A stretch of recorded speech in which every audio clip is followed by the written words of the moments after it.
from the Transfer Exchange Show. I'm your host, Kieran Stewart, and we're joined by our full panel, but we're going to go straight into it with Ellington. Give us an update on the game, Nathan. How's it going? It's not been too great, to be honest. We've had the good and the bad so far. We've been pressured by Newcastle. We're playing a real high press, and they keep taking the ball off us. To be fair, keep taking the ball off the defenders and midfielders. Almiron's playing really well, so Maximan's causing a bit of trouble. He's got his goal. Rashford's the only player at the moment who's looking pretty good for us. He scored a goal out of nothing.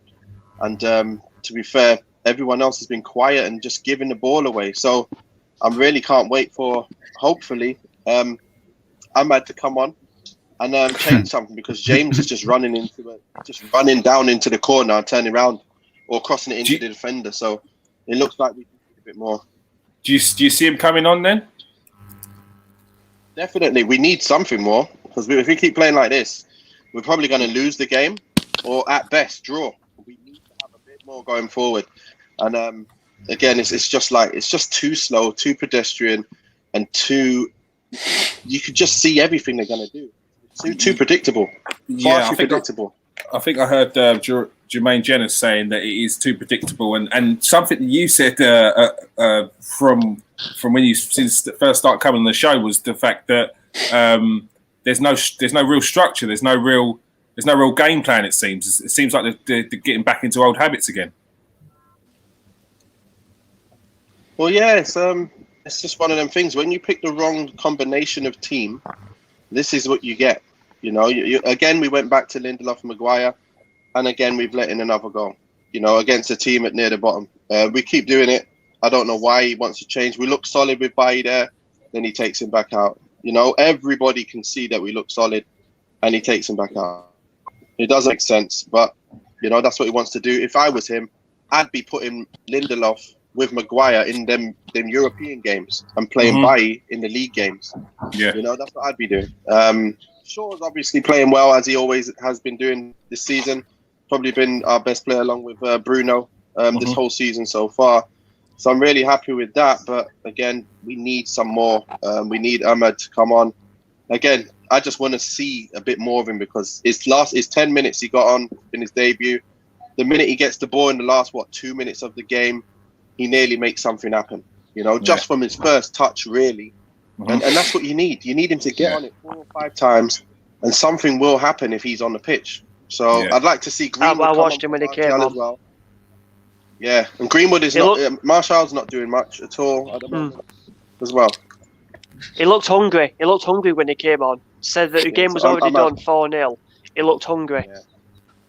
Yeah, and you've got another youngster on there, Shola Solitaire, which I know Jerome knows a little bit about him. But yeah, Man United coming through with the young players now. So hopefully they can pull something out in the second half. I see Almiron looking good, running down that flank, causing a bit of trouble. But other than that, there was no real trouble. So Maximin wasn't really doing anything. It was just Almiron in his own, and then all of a sudden, the goals kind of sparked Newcastle into play. So not too good for Man United. But Nathan, I know you're going to watch the rest of the game and come and join us afterwards.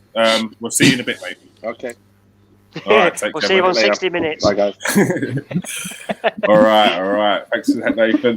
I think Lee's watching it. Yeah. I've got it on. One eye on there. All right. Please press the like and subscribe button, people. We've got 27 people in the chat. I don't even know how many people we've got that's liked it so far or that's subscribed to it. Okay, let's do our introductions now. How's everyone doing tonight? Everyone good? Should be a good one. All right, next to me we've got Simon Power. How are you doing, Simon? Yep, evening everyone. Glad to be back. Now I can talk chef. and eat and drink and shout. We'll leave the shouting to Lee. I know he's got a lot to get off his chest tonight. Jerome, how are you doing, Jerome? Yeah, spot on, top draw. I'm good. As always.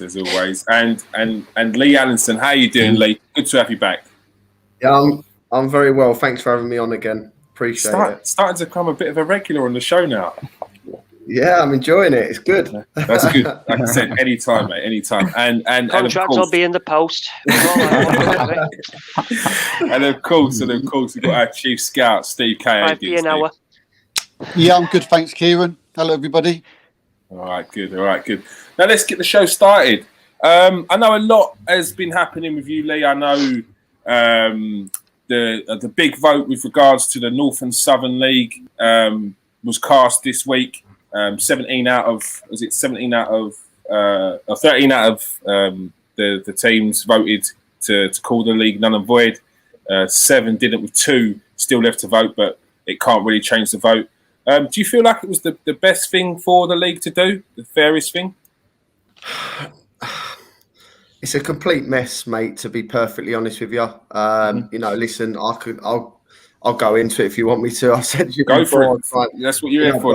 It's very difficult, and you go back to last year, and it starts back in April, May, when teams had played 30, 35 games, and they had null and void the season throughout non-league football. Now, a number of clubs in the National South and North went to the FA, to wherever, to fight their cause and say that we should be playing our playoffs. Now, the only way you could play your playoffs back then was become elite. So only elite was allowed, which you'd have League 1, 2, obviously Championship and Premier League. And you could then continue. So they managed to get their playoffs in. But what happened with that? They then stayed as an elite status. Now, the problem you've got with that, and I keep saying, is we're non-league football. We always have been non-league football. From the moment I was introduced to it at 5 years of age, it was non-league football. And now you've got the National League, South and North, and the National League are elite. Now, the problem with that is when we started from step 3 downwards back in September, we were allowed crowds. Now, the league above us, because they were classified as elite, are not allowed crowds. But we're very much on the same playing field. So, you've got clubs in step 2 that are not far off clubs in step 3 and vice versa. So they then obviously weren't allowed to play. So the only way their league would start was by getting some funding. And they got a national lottery grant, which got them 3 months of funding. Now, the problem I have with it, before a ball was kicked, we knew that there's going to be scenarios that could cause a problem this year. That wasn't taken into account. It was, there's your 3 months money. Do what you want with it. Some clubs got more than others. Now, I haven't got a problem at the end of the day. If you get 3 months money and it's more than what you're actually paying out, if you want to go a little bit top heavy, you can't stop anyone doing that, because the way they looked at it is they were going to have more income coming from January. Now, I feel that the National League obviously thought that by January we'll be fine. We'll have crowds back and we won't need no more money. It's not happened. We've got to a point where they now need funding. They've asked clubs to take out loans. Listen, everyone in their right mind, if you don't want to take a loan to put your football club in debt because in 3-4 months' time you're going to be back with crowds, back to normal, you're not going to take a loan out. Some clubs want to do it, so you get to a National League vote.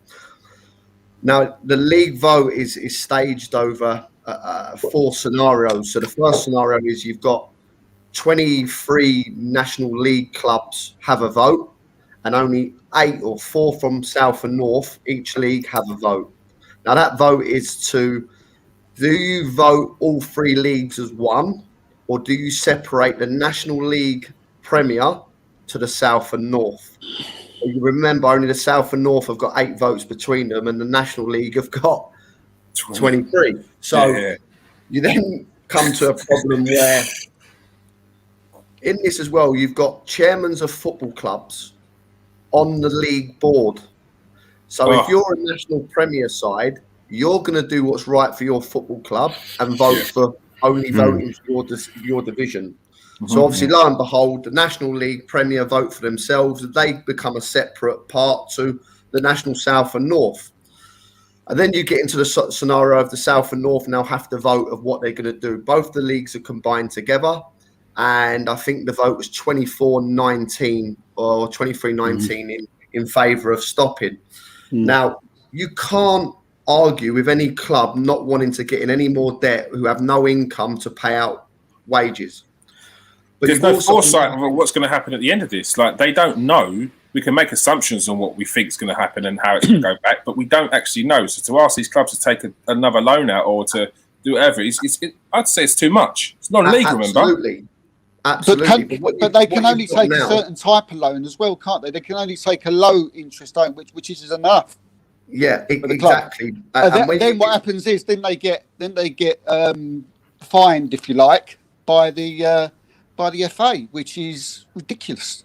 It's so messy. This is where it begins. So, but what you've got now, if you've got the clubs that have voted to stop, which they have every right, and this is the big thing. You have every right not to play football. You've had broken promises throughout. You know, they've got every right that they're not going to play, and they stop.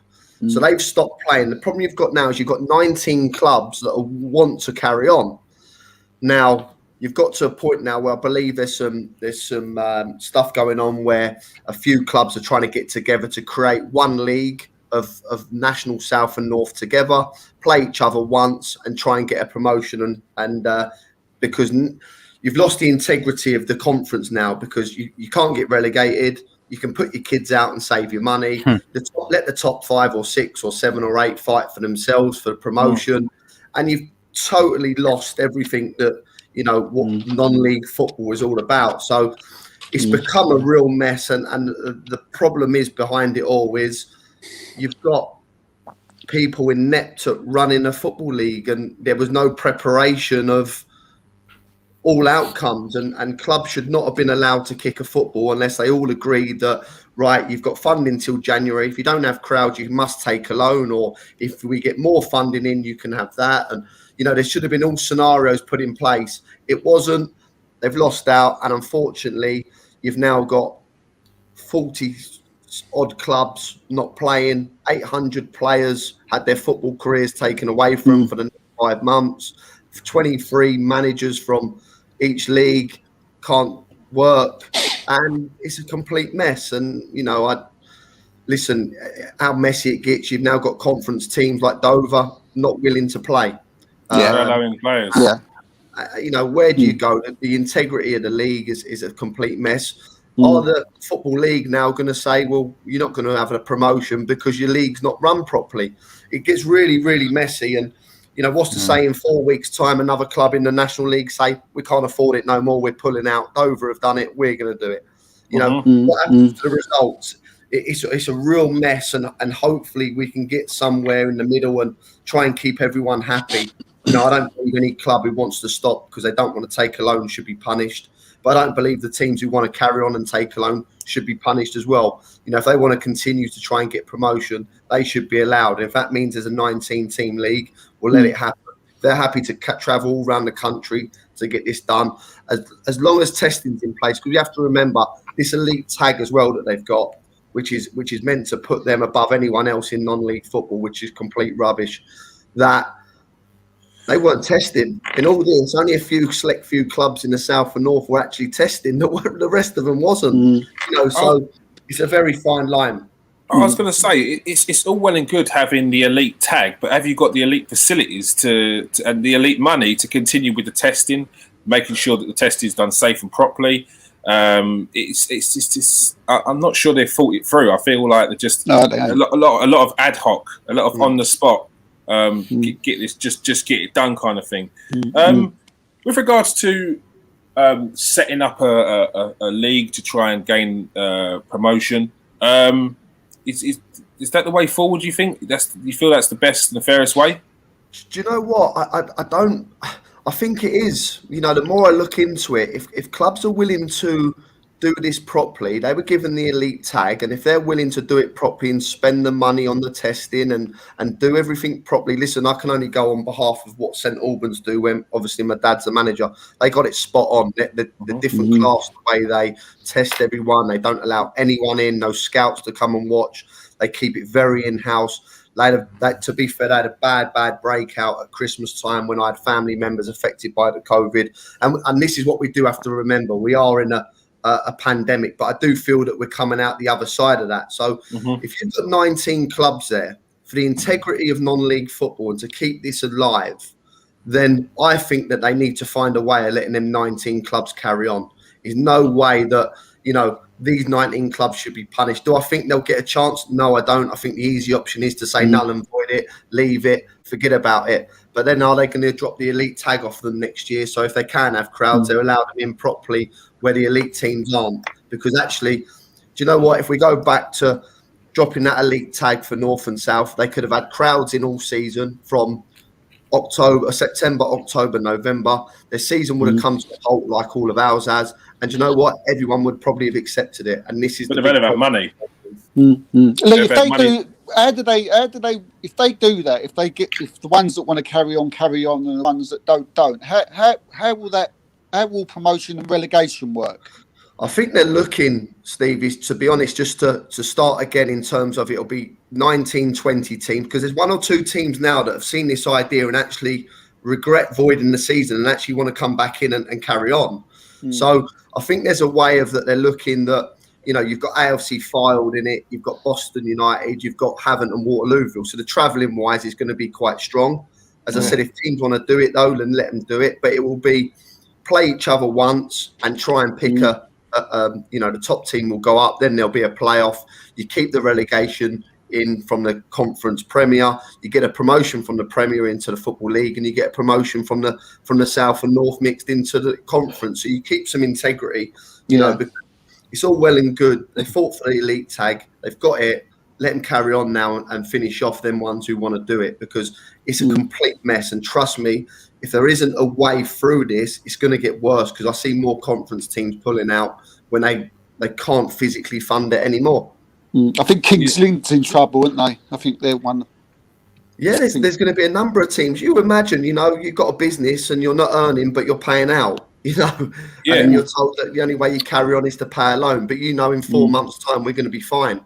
You're not going to take a loan out and put yourself in debt. It's very, very messy. And, listen, I fear massively for the players, in all the non-league, the ones that are suffering. It's not easy, it's really not. And we've been out of it now since November, really. And we're slowly getting our head around it. But it's very, very tough.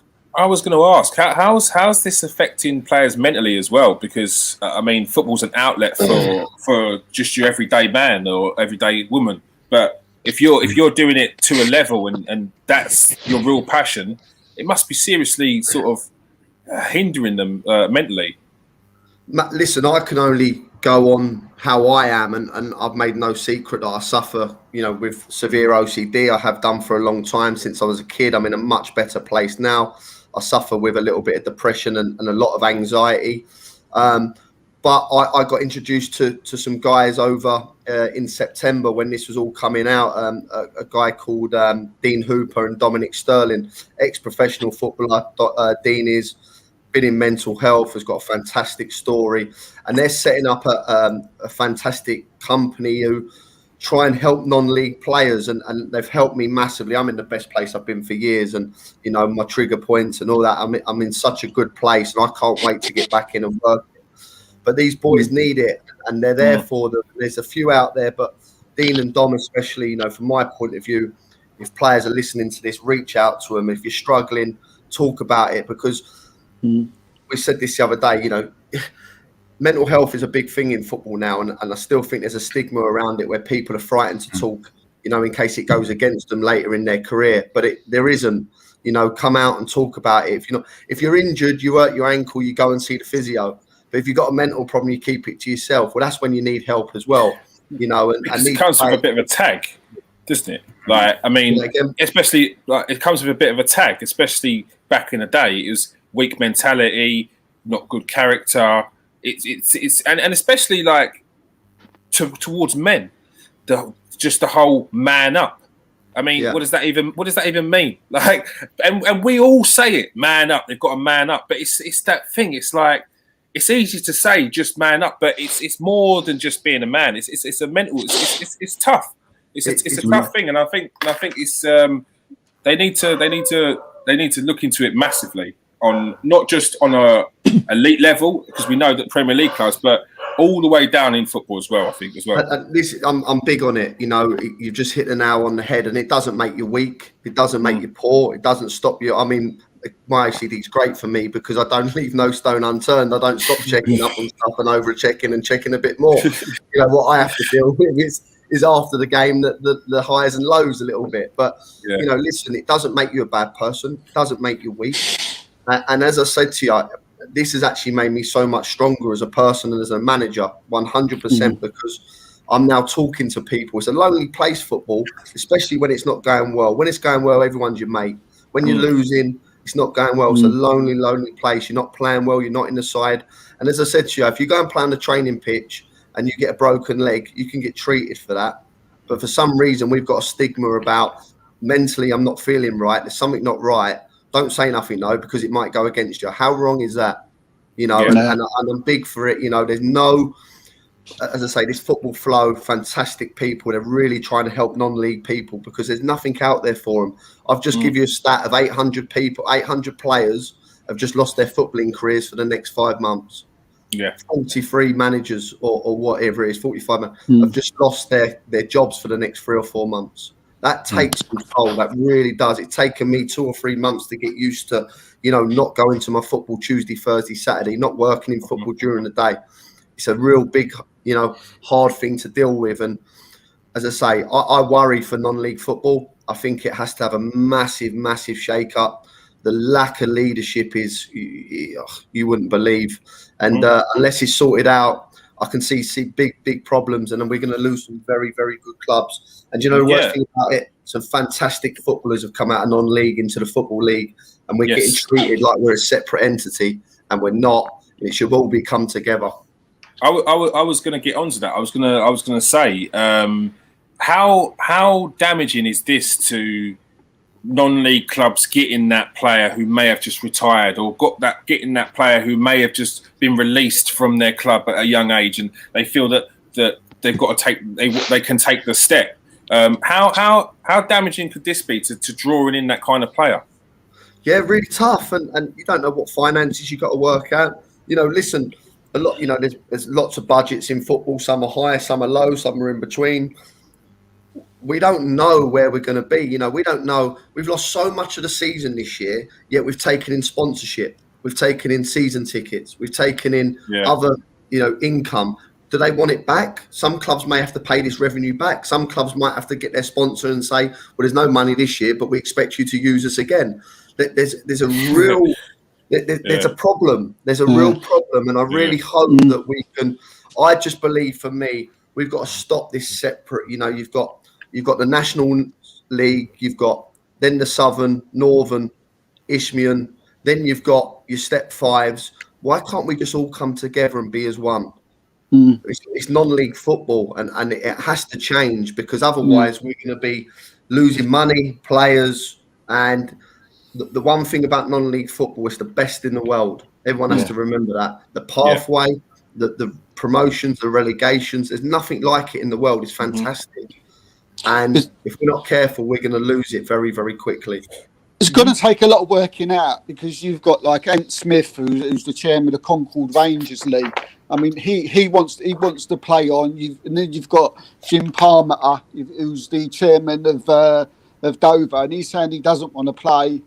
And it like what you just said there, it needs one body to come together so that you all as one and come to a decision, or one body saying, look, this is what you got to do, because it's all over the place, and it just seems like you're being punished.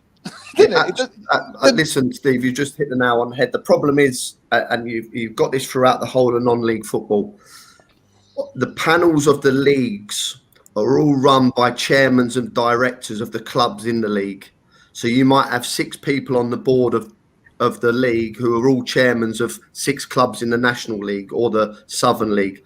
What you've then got is people do what's right for their own football club. Yeah. So you can't. But we need an independent panel throughout a non-league football who make decisions and don't sit on fences and do what's right for their club.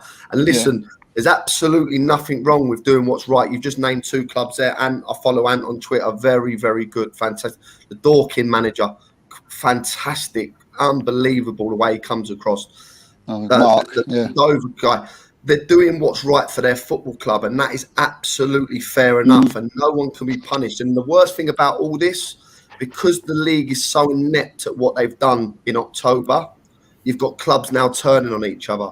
How poor is that through lack of leadership? Yeah, when really you had leadership throughout of non-league football. Step 2 should have had crowds. They're not elite. They're non-league. They'd have had crowds. They'd have stopped in November. Everyone would be none the wiser. They still wouldn't be playing now, and we wouldn't have this conversation tonight. So, it's got to change, and it's got to change quickly. It really has. Yeah. Do you think the FA have done enough? And if so, what more could they have done? It's difficult, Kieran, because obviously they are governed by the leagues first. So it's the league. I mean, I think they've got to sign off from the decision of the National League. They have to have the final say. But once the clubs are voted, they're voted. So, listen, I really would like to see them North and South clubs try and come together for a league to try and keep some football ban. But I just feel that the FA have to step in terms of bringing everything together. It is very separate. It's separate. Not only that, you look at the PFA. There's no PFA for non-league football. There's no one looked after. Why? Because because maybe you've had an appearance in the Football League, you can join the PFA. But if you haven't had an appearance in the Football League, you're a non-league player, you can't. The LMA managers, I can't get involved in that. Why? Why can't I learn off the best? I've got to pay thousands and thousands of pounds. The whole thing needs to come together, and it needs to be equal throughout if we can get it, because it's a mess. Maybe this is the kick out the backside that they need. I mean, we've gone through a global pandemic to sort of should be an opportunity to come together, and not just like you said as the leagues, but even as a community thing as well. Once we finally do get back to football, maybe it's us as a community, footballing community, the community around these small clubs. To take time and go to your local club when you can get back in there. Go and put money in the pockets of your local club to help that survive. Because it's as you said, it's our non-league is the best non-league football, amateur football in the world for many reasons. We pay good money. The standards are good. The facilities are good. And that can't go away. But they're not treating people different. I mean, there's like Dover, they're treating one way, and then they're treating the people at the top of the league another way. Dover have had to go and get put their players on furloughs, and because they've had to put their players on furloughs to get money, the people who I don't know who they are, who are running the show, who are absolutely useless, and they're fining Dover. I mean, they're in enough of a mess as it is that they've had to go and get furloughs to pay their players.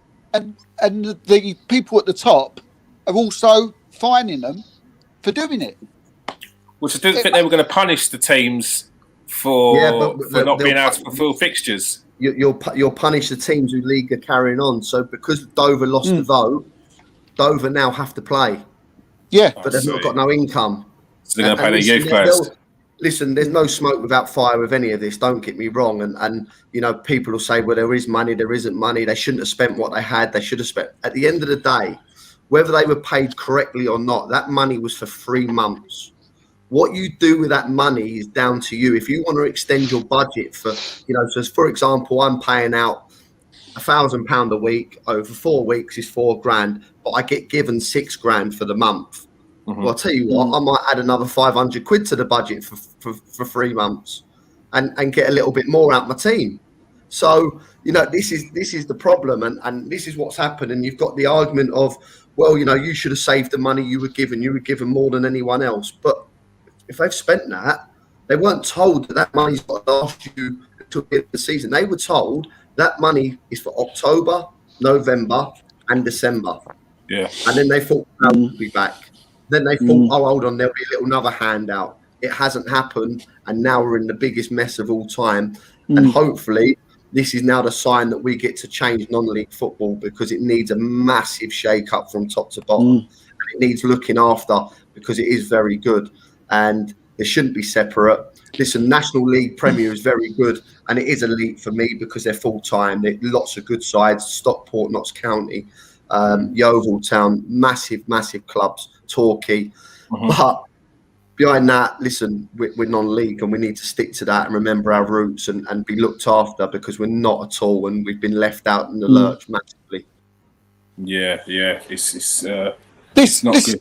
Sorry, this money that was this funding that was given to the leagues, Lee, was this £10 million that was given by the sports minister? Was that the money? It was a lottery. It was like 11 million, and it was distributed. Now the argument is that some clubs got more than others. Yeah, basically, some clubs got more than others. They is that based on how much they had in their bank anyway? Yeah, Kieran. Yeah. No, it's based on and supporters and Yeah, I read that. But the problem was you've got Maidstone in the football in the Conference South, who averaged 2,000 a week, only got certain amount of money when they didn't really incorporate how many crowd they get. So then you've got someone in the National League who don't get as many crowd but get a lot more money. So it was messy, but everyone dealt with it. Everyone was fine with it. There was no issue. The issue got to January and there was no more money. And you can't ask football clubs to take a loan. But if they want to take a loan, they can. There's 19 teams that are willing to do whatever they want to do to carry on playing football. That's great. I think they've now got a duty of care with the elite tag to continue playing football. The rest of the club shouldn't be punished. They should not be fined. They should be allowed to just go, season's done for us, we can't afford it, and stop there. We come back in July or August to start again. And if they'd done that, then that would be absolute perfect, in my opinion, and it keeps the integrity of both leagues. But the vote's been done, the vote's casted, and at the moment they've lost out. So 19 teams are going to be with the rest of them, unfortunately. Yeah. You said about they need to get a PFA and how do you set up as a non-league? How do you get moving? Is this a chance for the non-league teams to come together and say, okay, let's get these things in place. Let's do this. We're already good. Let's make it better. Yeah, I just feel that there needs to be something for players. As I said to you, I've been very fortunate to meet some great guys who are really trying to help in non-league football. But there's not enough out there, And as I said to you, if you're playing the football league, you're not feeling great, you have an addiction, or you go to the PFA, you get looked after, and rightly so. They need that, but that isn't in the non-league football unless you've come out of the football league. So for players who are just non-league players, and let me tell you, some very good ones at that, who are not associated with a PFA, they haven't got anywhere to turn. We don't know if that, lots of people have got gambling problems, drug addiction, drink addiction, suffering with anxiety, suffering with depression, suffering with a long-term injury. There's no support for them. Yes, there's insurances. Yes, that's fine. But for me, listen, what a great opportunity now to bring in like a non-league PFA or something like that, and to try and help support these people. And I'm not talking step three. I'm talking the whole of non-league. And I'm big on this. You might be better than me, Kieran, as a footballer, and you're playing in the conference. But why can't the Step 7 player be looked after? I totally agree, Lee. I totally agree. I think everyone needs looking after in non-league. If you want to play and you want to give up your time and dedication, and please let them be looked after. Why not?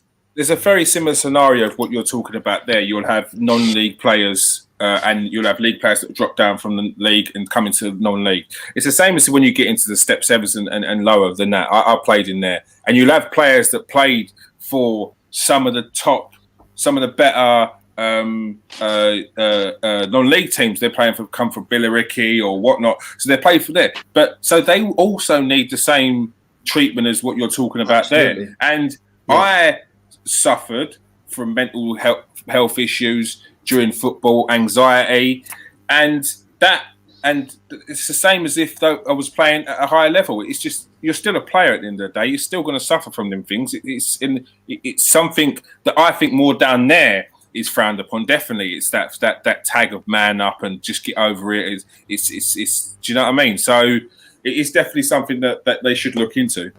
Yeah, definitely. I mean, I'm massive for it. I'm a big advocate, especially in these times, even more so. But as I said, there's some good people out there, and I've been lucky to meet some who have helped me, because you got to imagine I've been in football since I was about 5 years of age. So for 31 years, I've had football from July to May every season I've had football. So this is the first time I've ever been without it. And actually, you know what? I'm okay, and I'm okay. But there's going to be players out there that are really suffering, and there needs to be something put in place to look after them. Why is professional football? And don't get me wrong, it's wrong to say why is professional, because they are professional. That's their job. But still, some good people that need help, and there needs to be something set up to help these players and managers and board members and supporters, and let's bring it all together and look after everyone. Why not? Yeah, definitely.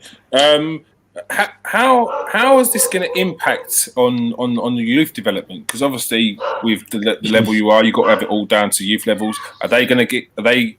There's noises that the younger age groups can start to get back into football. Are you going to try and get them back in straight away to get back into the shape of things?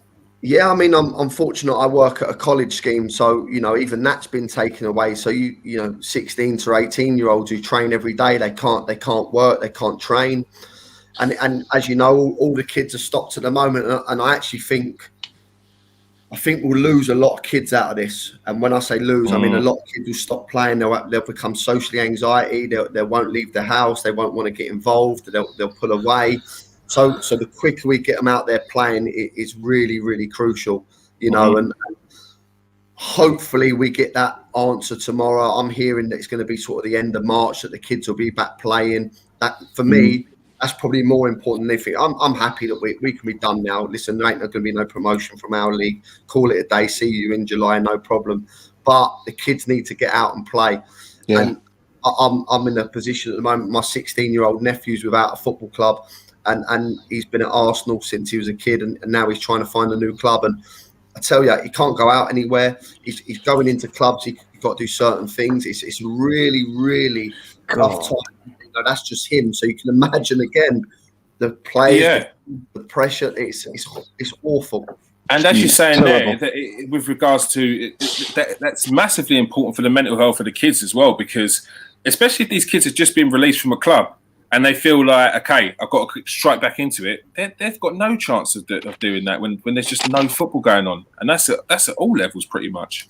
Yeah, absolutely. And even when you get released for a club, it's like a non-league again. You get released from a club, you might drop back into your Sunday club for a few weeks to get some games before you kick back on, or you might. So there's absolutely nothing, you can't train in groups, you can't get used to that contact. So it's really tough, and hope. Listen, I'm really hoping tomorrow we see some way out of this, because it's going to take it's taken a big effect on a lot of people, and I really hope everyone comes out of this healthy and well. Yeah.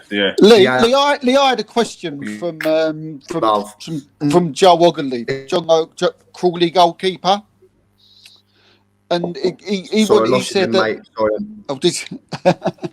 I had a question. Oh yeah, I had a question, mate, from I think it was Crawley goalkeeper. His name's Joe Ogilvie. Sorry, Joe, if I pronounced your name wrong. And he's asked me to ask you how many on loan EFL pros are going to be affected by the void season.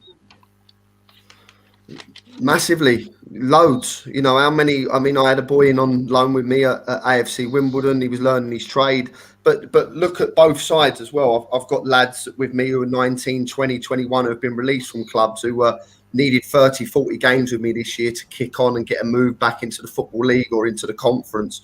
They can't have that. The loanees, you got to fit. Listen, for all step 3 and below, how many loanees were out there playing? It's a massive, massive knock-on effect for all. For the younger generation, this is tough. Really, really tough to keep motivated, keep happy, keep playing, because there's only so much training you can do with your club. If you ain't getting games and you need to get out on loan, listen, this is a tough time. So, I mean, my own advice is, you're going to get affected by it, but it will come back and you'll get back playing as quickly as you can. Just try and stay positive. But the answer is it's a big knock-on, and it's a big knock-on effect for these boys. Hopefully, their clubs are looking after them. Because again, you go back to even the professional boys here.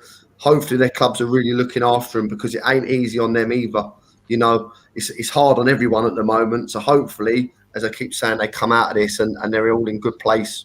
Yeah, it sounds like Joel's one of those, and he's a bit worried. So. Yeah, thanks for that, mate. Yeah. I off the back of that, I was going to say, do you think some of the better players that are being released may look elsewhere? Do you think some of the players that, a bit like some of the youth players that have may sort of get disillusioned and not come back, do you think that will happen with some of the adult players as well? Yeah, I do, because I fear for. I said to you before, I fear for a lot of people. I've already spoke to one of my players who is, at the moment, a very good player of mine. Very, very adamant he's not going to come back next season because he's really enjoying his time away and he's not sure if he wants to do this anymore. How sad is that? Yeah. And that's one of my players. So there's a huge knock-on effect, and you might even get to a point where you just start losing players to the YouTube football and becoming and taking that up and having a little bit of a laugh and getting themselves on YouTube and becoming like show ponies, really, to be honest with you, and giving up on that chance of being a professional. Because if we don't get back and get sorted and get organised quickly, these boys are going to really miss out. And listen, it's a real shame. And what we've got to remember as well, if we haven't kicked a ball in anger since Christmas, so when we go back in June, July, you're talking 6 months out. Imagine coming back, and if you haven't done a lot, you're going to suffer with injuries. You're going to be pinging all over the place. Yeah. Hammy's hurting just thinking about it. Yeah, it's tough. But listen, everyone's in that at the moment. We're not the only ones. It's not our doing, unfortunately. It's the doing of the pandemic, which we can't do nothing about. But it is really important with these boys that, they try and keep themselves ticking over and ready to go when it comes back. An extended pre-season for you? Yeah, I'll probably listen if we can get back. And I know, I'm hearing the other day that they're looking to start in September, and I'm thinking, why? Because they want to try and vaccinate everyone before. But I'm just saying, just start in August as early as you can, because we know the summer months are quite good. Yeah. Get through to November, then the flu season might hit, so we might have to stop for 2 or 3 months, and then we're back playing again. But they're talking maybe a September start, but I'll plan for August. We'll come back in at I normally give it 6 weeks, but we might have to do 8 because we need to tick over first before we start playing any matches, really, because we're going to pick up injuries. And I said to you before, the last season that we're in now, I've never had so many injuries. So you can imagine with 6 months out what it's going to be like. And I think listen, first and foremost is making sure everyone's all right and mentally in a good place to come back. I think that's the most important thing. So are you reaching out around to your players to make sure they're all safe and everyone's sweet and like you said, mentally healthy? Yeah, listen, we had an incident this year in one of our games. I won't say the game it was, but there was a boy who was on loan to the club and he had a mental breakdown during the game. And it scared us, I'm not going to lie, really scared us as players, as a manager, the opposition manager whose boy it was, he was totally cut up. And it looks like the boy's doing really well now, which is really good. But that wasn't nice to see. But in a way, it got it out there that my boys, we straightened the group after that. Listen, fellas, it's all right not to be okay and you can talk to us. So I'm very fortunate with the group I've got now that I feel like they'll talk if they're not feeling great. And hopefully the other boys will, because listen, this is really tough. It's tough for anyone. I'm not going to lie, this is really tough. And if you haven't got your football, what a lot of people live and breathe for, that's going to be hard. And it's not like you can get to a game. And I don't care what anyone says, the Premier League with no crowd is not the same. Yeah. Is there a bit in this league? Is there a bit in this league that the Premiership clubs and the Champions clubs are not helping? Or the league, or the bodies ain't helping. More to the point. Listen, it's very tough, Steve, because again, we're casted out as that non-league football, so it's very hard to get asked for funding when you need crowd. And how far does that funding go? When you start talking step 3 and downwards, you're talking hundreds and thousands of clubs in terms of how many are out there. So that only goes so far. So listen, I'm more bitter, if you want my honest opinion, that step 2 have got an elite tag, because I don't see it any different to what step 3 is, and step 4 and step 5 and step 6 and step 7. We're non-league football, and this is all started from last year, and that's probably my biggest gripe. Listen, do do Football League? Should Football League clubs help? Well, they've probably got the money, but at the end of the day, they'll say, look, we've earned that because of the club we are. Why should we help anyone? They've got a point, but, it'd be nice to get some help. And listen, we managed to get some government grant at Hendon.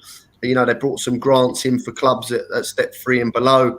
So, there is some help out there, but it's not enough to get us playing behind closed doors. And then you talk testing and everything like that. And we have to remember, it's people dying every day. So there's a lot more to life than football and getting some money off some pro clubs. But yeah, listen, I was very bitter in November, December. I'm not going to lie. I was very, very bitter. But, I've got my head around it. And hopefully now that we can move forward and try and keep everyone happy. All right. Yeah. All right. Mm-hmm. So you're looking forward to getting back to normal, and then we could see Hendon playing next season. That'd be great. That'd be great. There's a lot of questions this government's got to answer. A lot of questions. How they've handled the pandemic. Because for me, a PG-tipped monkey could do a better job. Sorry, no offense. You know what I mean? Don't think you're offending monkeys. Yeah, you go and watch what you said these days, aren't you? God, vegetarians get offended by a cheeseburger. So it's only a thing though. Government's got a lot to answer because what they've done from day one has been wrong completely. It's took them 6 months, going on to a year, just to shut the borders, just to actually get stuff going, and it took ages to keep putting people in lockdown, keep people losing their jobs. I was saying to someone at work when they were saying, "Well, could you do better?" Yes. First thing you do is you lock the borders off. Then you shut everything down, supermarkets and everything, for at least a month, 2 months at most. You let them ramshack the shop till it's absolutely empty. You've made your profit because they've took everything. Everyone is in their house. They've got nowhere to go because they all go to supermarkets just to get out of the house. So then they come to supermarkets and all that. You shut it for a month at most, or you shut it for 2 months at most. By the time you've opened, they've all going to come back in. You've already got your stuff because of the money that circles. That money that circles and goes back into other companies like your shopping centres. Your shelves are full and all that. And then customers come back in. You make profit. Like with Managerial. That's been shut now for months. All you do basically is that you open when it's open, it'll be absolutely jam-packed and rammed. But you only do it when it's actually 100% safe to do it. There'll still be distances and all that rubbish to carry on. But then there's that many people that will go into Managerial and buy stuff that they'll literally make more money than what they would have done by how the country runs. Kieran, we need to get Simon a direct line to Boris. They'll sort it all out. Hey, if Simon and Boris are running the country, I'm moving to bloody Jamaica. I'll tell you that for nothing. Lee, are they going to do relegation and promotion? The National League, they're still open. So as it stands at the moment, the only league in non-league football which is open is the Conference Premier. So at the moment, you won't have a relegation. So Dover are playing the game because what they're going to do, demote them, throw them away. There's a possibility that they're going to try and get a relegation in because the South and North are actually still, isn't it? Yeah, they're one short, the South and North. So they could actually put a team in there. So they might still put a relegation in. And then you've got a promotion or 2 promotions.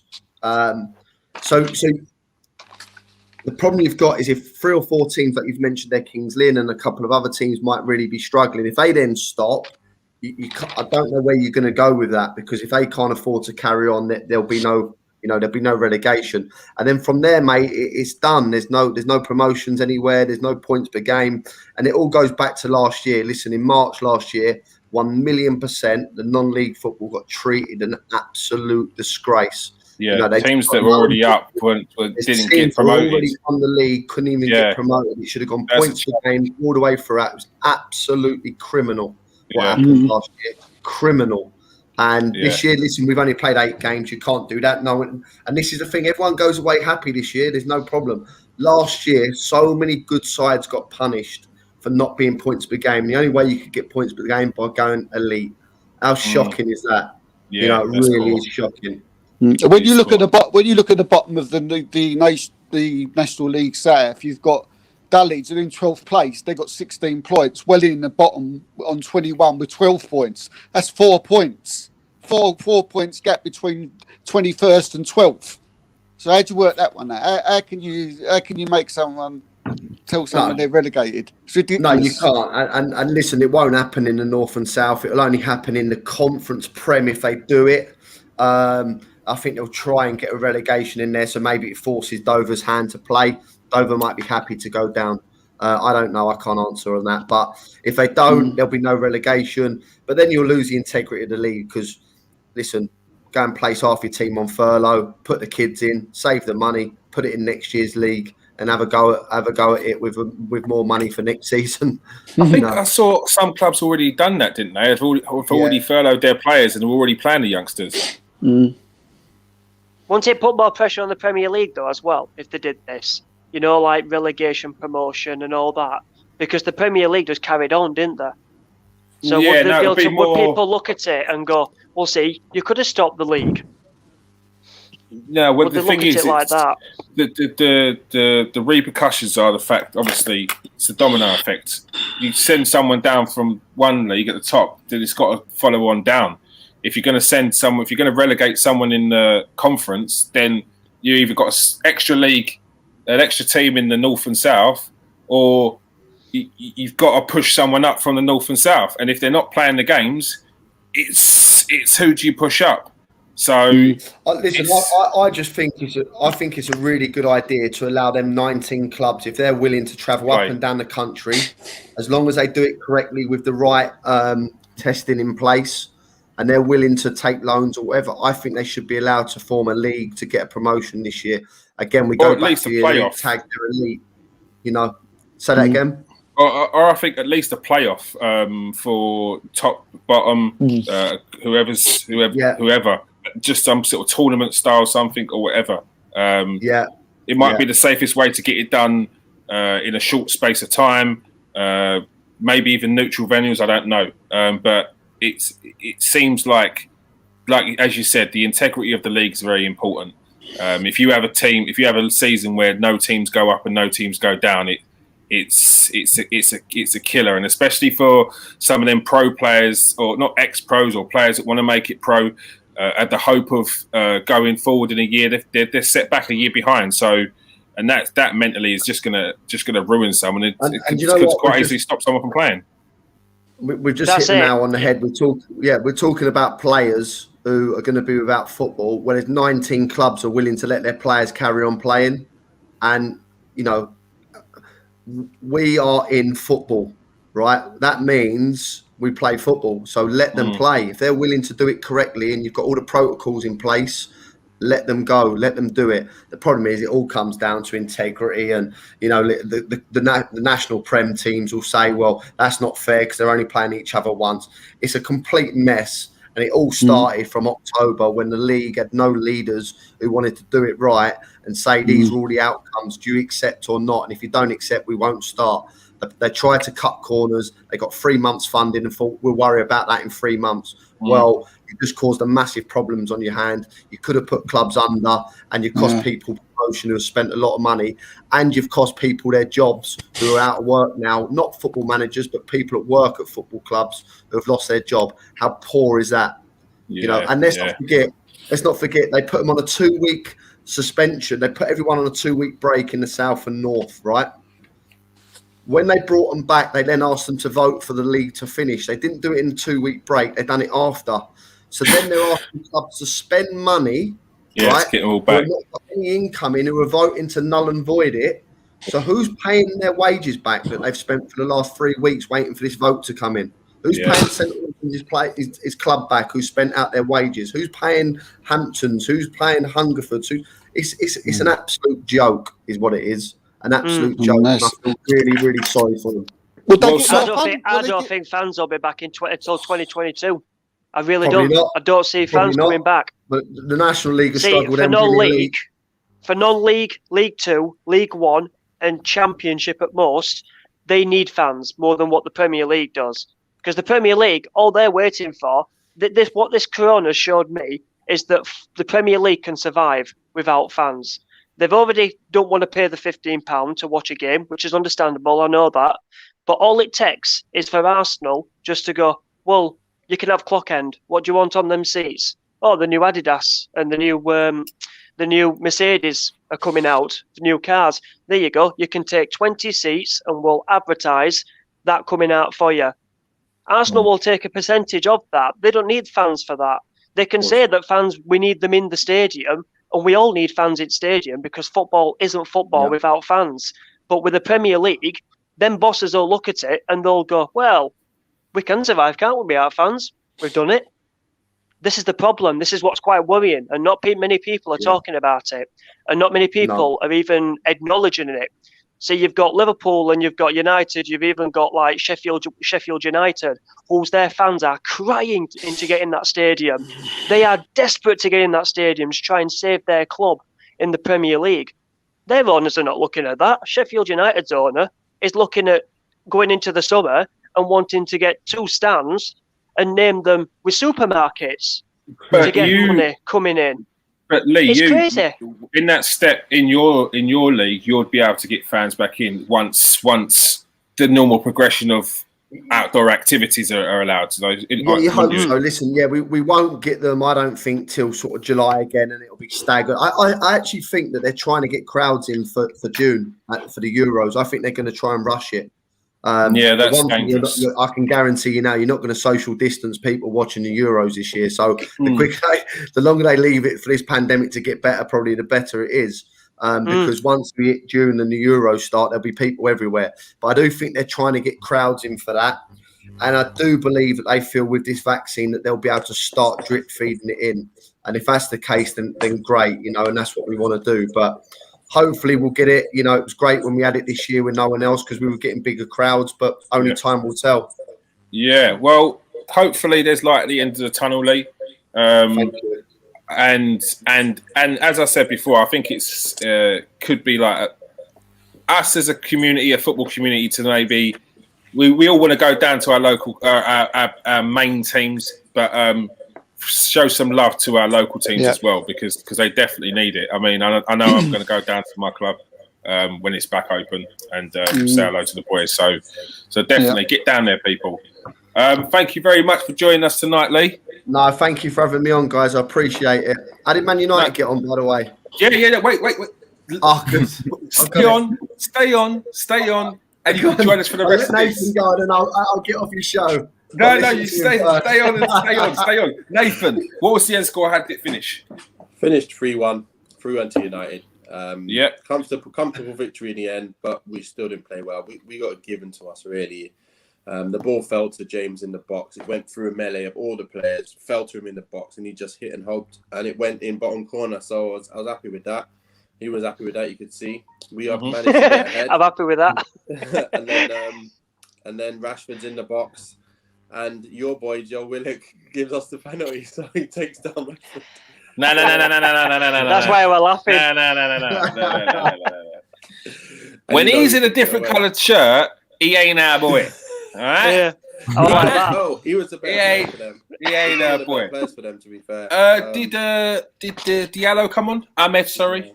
No, Ahmed didn't come on. Nope. I think he's saving him for the cup in the week, so hopefully he'll get more minutes that game. Because we're up now, second leg.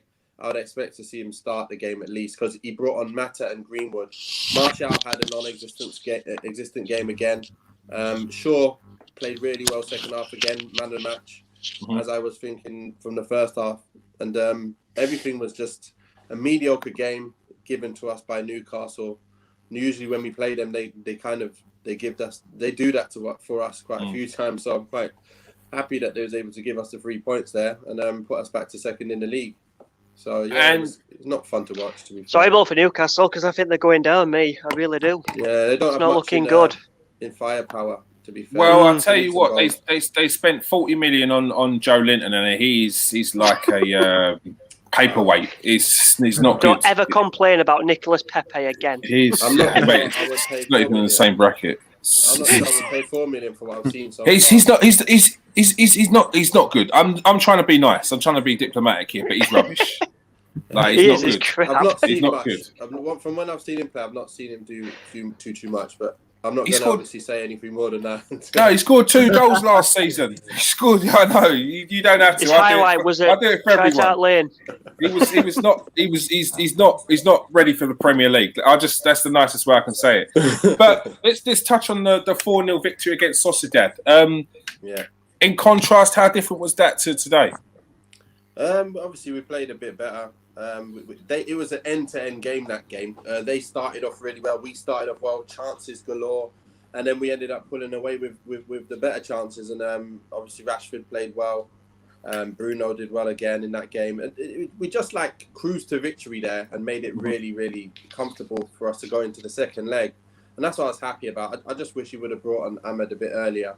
And giving him more of a run out, because we all want to see him play more, and it's just to have 10 minutes. It's not really, for us. I'm impatient now. I'm getting. I want to see 90 minutes of this guy. Yeah. Lee, how are you feeling about United at the moment? You feeling there's a little bit of progression? You happy? You calmed down a bit? I was feeling that good that I watched Ronnie O'Sullivan play in the first half. No, listen, I have to say I watched him in midweek and I was very impressed with him. But it's like anything, it's easy to say now about Lingard, but the impact he's going to add at West Ham, you sort of look at it and go, God, when teams sit back against us, he could be the guy who's going to unlock things and have a little bit of magic, but maybe he needed that move away. And it's very easy to say now that he's gone there and done well, but they just struggle for me when teams sit in against them, and unless they start changing the way they are and stop playing 2 defensive midfielders and going for teams and trying to cut their throat, they're going to still struggle, and we know they're a little way off, but the signs are good. The signs are good. A good result in midweek, and listen, to get through there with the home form they've got was a good win today. So from that side of it, I'm happy, but there's still some improvement and a forward, a wide man, and maybe another defender, and I think they're in a good position. Yeah. So do you think your treble is under threat? Do you think City could do it? Oh, could do. They're looking strong. Yeah, good chance, but I think City's still vulnerable for that, team that sit in and do hit them on the counter. I watched them against Arsenal today, and they throw so many people forward. It only takes a PSG, and they could, they could take them apart, and that's not, PSG, Man City a top draw. But listen, when you go against some of them teams with the quality that they've got, they could take Man City apart, and they really could, because they'll give them it, and then they'll go and hit them, and they'll cause them problems because of the bodies they throw forward. And you see that last year when they played, and there is I still think that there's a defensive vulnerability about Man City, and I think we see it every year in the Champions League. So I'm hoping that they draw PSG and they get taken apart. I mean, you've seen they don't even need to get PSG to be knocked out. They've got something in the Champions League, or it's quarterfinals, semi-finals. They just can't get over the line. They've lost to Liverpool. I know it's a very good Liverpool team, but it's Liverpool. They lost to Liverpool, but they lost to Tottenham, a team that they've beaten every time they played them the previous season. They lost to Lyon last season, and that's awful. No slight on a Lyon team, but they're not Man City, and they should have taken them apart, but. Maybe this is their year. Who knows? I think they'll win it. I think they'll win it because their fans are not there. That's why I think they'll win it. I can't see them winning Champions League. I can see them winning league, winning the cup, but not Champions League. They're not ready. The thing with the Champions League, it just feels that everyone else is stuttering globally. Even Bayern Munich, the great Bayern Munich, they've been stuttering this season. Man City have just been very cold, very calculated. So yeah, it remains to be seen. It'll be a very interesting Champions League. Looking forward to it. Lee, thank you very much for joining us tonight. No, thank you very much for having me. I really appreciate it. Whenever you want to voice your issues with the league, do it by proxy for us. Thank you guys. Appreciate it. No worries, mate. Thank you for coming on. Bye-bye all. Cheers. Thank you. Cheers, Lee. All right. Nathan, how long are you with us? Have you got us for a little while? I've got to half past. It's all good. All right. Let's go then. We've never had Nathan on the transfer roundup, so I'm sure he'd have something to say. Jerome, first of all, we'll start off with the Guardian top 60. Who you got for us this week, Jerome? Oh, this is a cracker. Yeah. This is a cracker. Yeah. All right. So you'll like this. You'll all like this guy. So this is a right back from Peru, a 17-year-old, and he's called Cliver Aguilar. Right. What a name. Now Cliver. Now the name Cliver might ring a few bells, right? And that is because he is God, actually has he got another kid? He's named after Patrick Cliver, right? His first name. Yeah, his first name is Cliver, and he's named after. So that's who he's named after. And he's got a couple of brothers. One of his brothers is called Rijkaard. Hang on, ain't finished yet. The other brother is called better than that. It's called Diego Armando. Shut up! No way. Yeah. Basically, Frank Rijkaard must have been very big in Peru back in the day. Either that was a massive game of Scrabble gone wrong. Wow. So that's quite interesting. He's actually he plays in Peru, but he's supposed to be joining Man City when he turns 18. Let's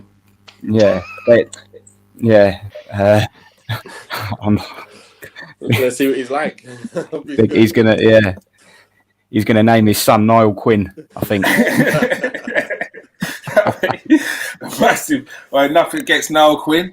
Great player. Sunderland, Man City, Arsenal. Top player.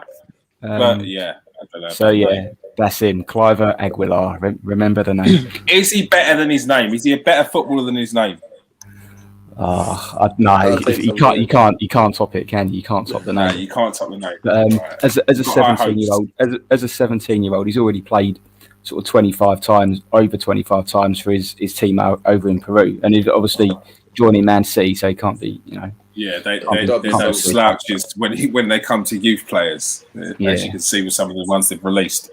Who else you got? There is another one, but I think we might have mentioned him before. A guy called Mohamed Amin Essahal. He's like the next big thing of Moroccan football. An attacking midfielder, 18-year-old. I think we might have mentioned him. The name rings a bell. All right. Nope, don't remember him. Carry on. Okay, so he's a guy that sort of plays in between the lines, finds pockets of space, got very good vision, awareness of forward runners. 18-year-old, plays for obviously the Moroccan youth teams. So Mohamed Amin Essahal. All right, Guardian Top 60. Go and check them out. You can feel free. Well, I'm not going to stop you. Go into the Guardian website, type in Guardian Top 60, and it should come up with a list of the top 60 youth players born after 2002. I think it is now. But the list is excellent. We've done it last year. Previous years had Tammy Abraham, Phil Foden, and they spot them from young as well. So Guardian know what they're doing when it comes to some of these youth team players. All right, it's time for the transfer roundup now. All right. Bayern Munich completed the loan sign of FC Dallas Justin Shea. Jerome, you had a little look in. What's he saying? Yeah, looks really promising. So he's a 17-year-old centre-back. Can play right-back as well. And he trained with Bayern Munich for a few weeks in January. And obviously he impressed them. And so they've snapped him up.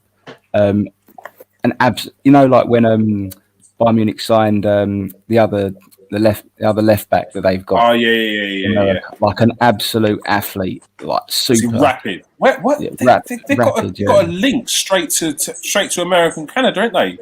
But why is no one else? Why is no one else tapping up these players from America or Canada? I don't understand that. I don't either. There's a lot going to Germany. Yeah, he's actually got a German passport through his mother, but I don't think that's played anything. I don't think his mother. I'm glad though. I'm actually glad though they're going to Bundesliga because I'm fed up of people dissing it and saying that it's a crap league and it's rubbish to watch. Just because Upamecano's gone to Bayern Munich and he's not come to the Premier League. Mate, I've been watching. I don't get it. Ever since the return to football, that opened my eyes to the Bundesliga. It's not that same as me. I watched it. Yeah, it's not that I had any sort of reservations over it previously, but it's just I just watched it more. First of all, because there was nothing else on, and then because I started watching it, I've not stopped. So yeah, it's good, and there's some top players in there. So this nonsense of farmers leagues when it comes to French, Dutch, and German is rubbish. Southampton interested in signing Angers midfielder Angelo Fugini. What's he saying as well, Jerome? Yeah, so he's 24. He's sort of predominantly a central midfielder, but can sort of play in multiple positions. He was actually born in the Ivory Coast, but played for the French youth teams, and he's been with Angers since 2017. This sort of has been, I guess, his sort of breakout season. A bit like the Bruno Fernandes of their team. He's been directly involved in more goals than any other player.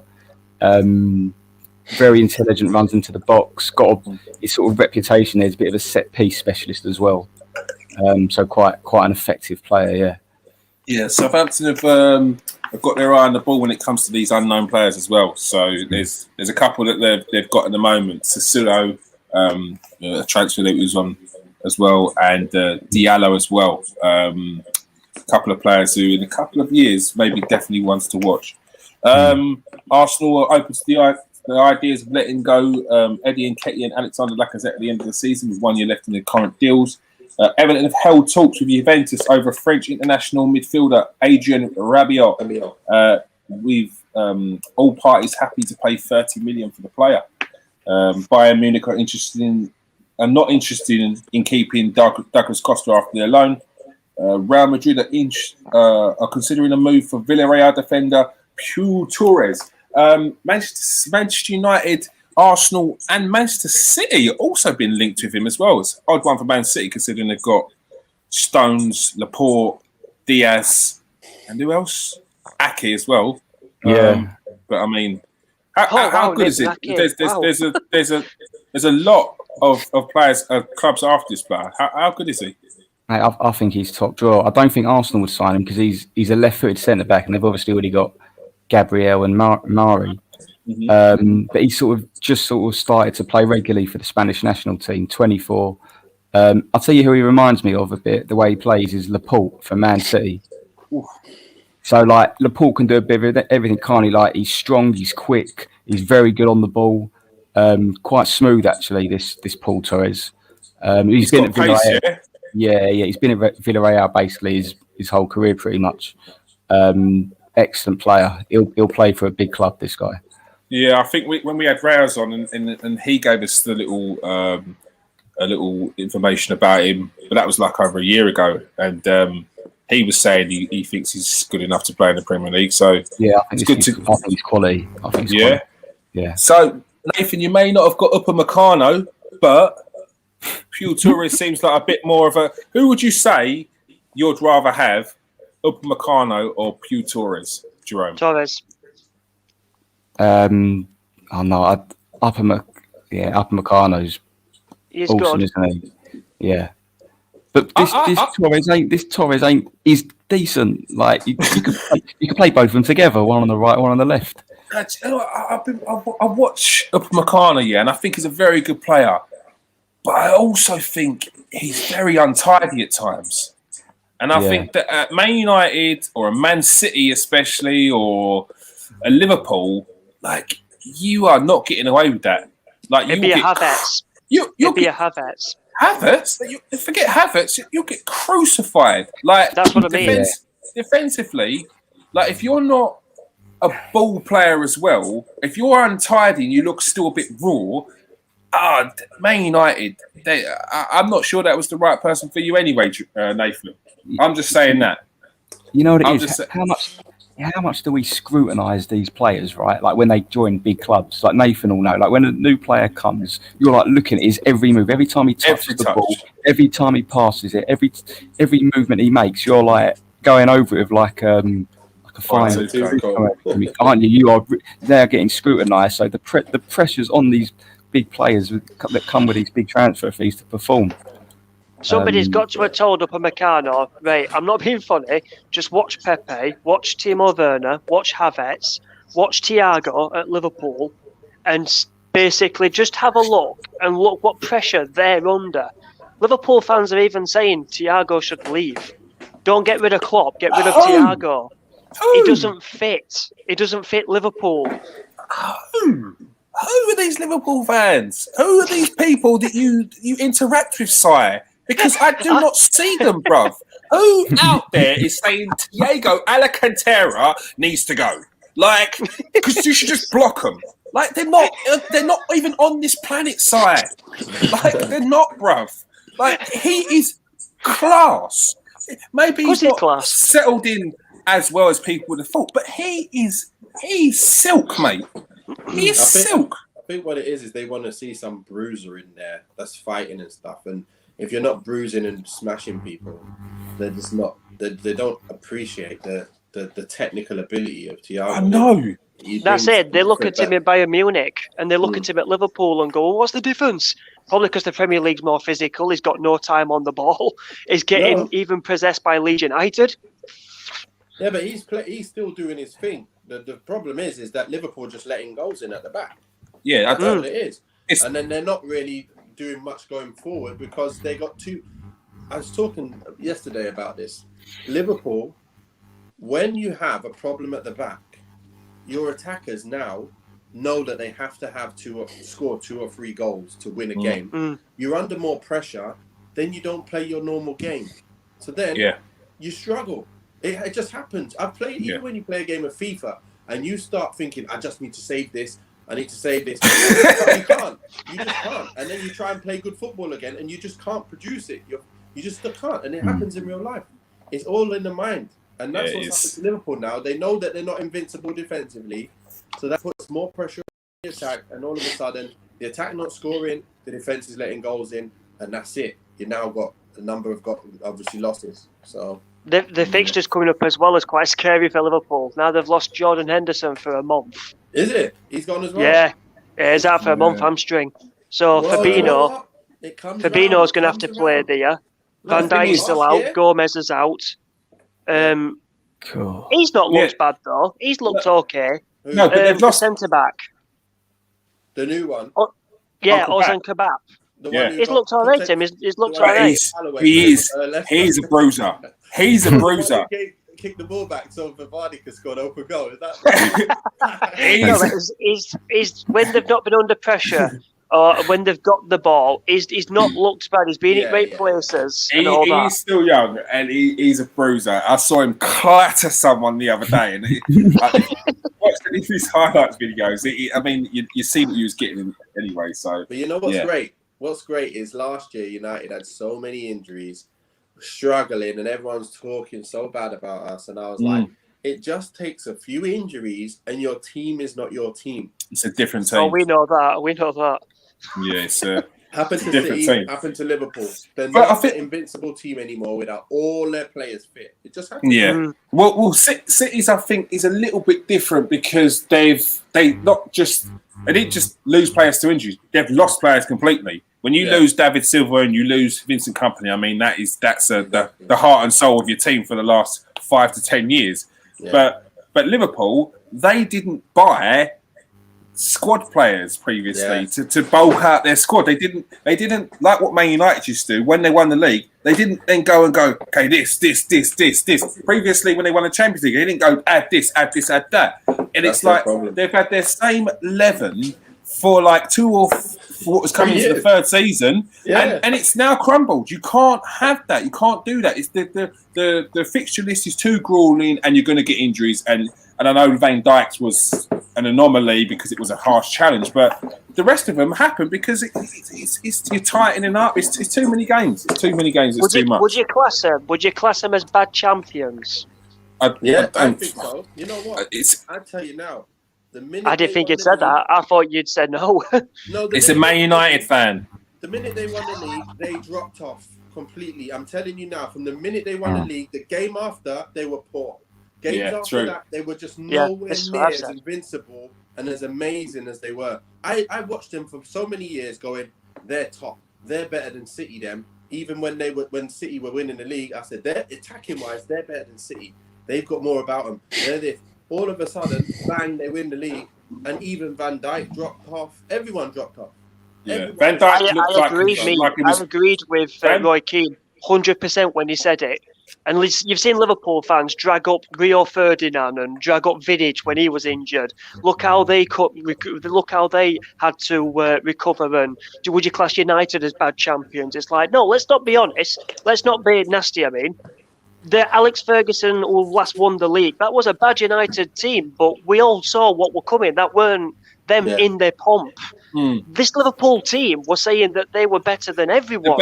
They would dominate for years. That was the main thing. The fact that it was to dominate for years, and are these the greatest champions of all time? And I think it's very easy to say that, but you have to back that up with a double. And the best teams have won back-to-back seasons, and it's not easy. And it's part of that mentality of being able to carry that through, knowing that teams are going to be after you. Teams want to try and win that trophy back. That makes you that better champion. So it can't just be. It's like the Invincibles. I don't class the Invincibles as the best team to ever win the Premier League. The achievement, yes, but I don't class them the best ever to win the Premier League. I say Arsenal 2008, 1998 team. That's better than the Arsenal Invincibles, and possibly 2002 as well. Yeah, I just think Liverpool. I don't know why Klopp's not bringing in more players to make the bench good. Because if he did that, then you'd be looking at him going, "Damn, you guys, you can bring on players." I think he's just been worked out now. He's been worked out. Every club's worked Liverpool out, and he's got no plan B. But the thing is, that's because he's not got the players. That's what I mean. They've not got money or something to go and get them extra players because he knows a good player. He made Dortmund amazing, like with players who were virtually not really known. He made them unbelievable when he was with them. I used to love watching them play football. The way they played was so good.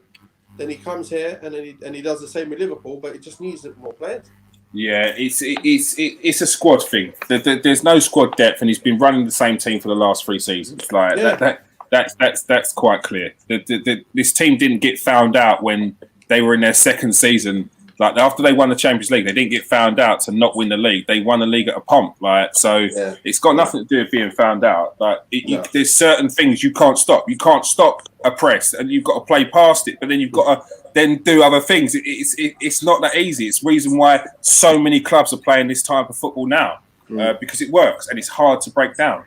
So yeah, Thierry Henry had conversations with Bournemouth before they decided to give the role to current caretaker manager Jonathan Woodgate to the end of the season. PSG want 200 million for Kylian Mbappe, who's a target for Liverpool and Real Madrid.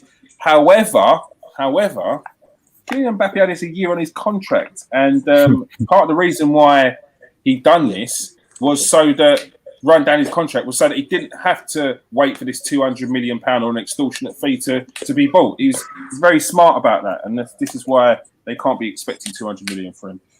Chelsea want to sign Bayern Munich defender Nicolas Schul, and we have got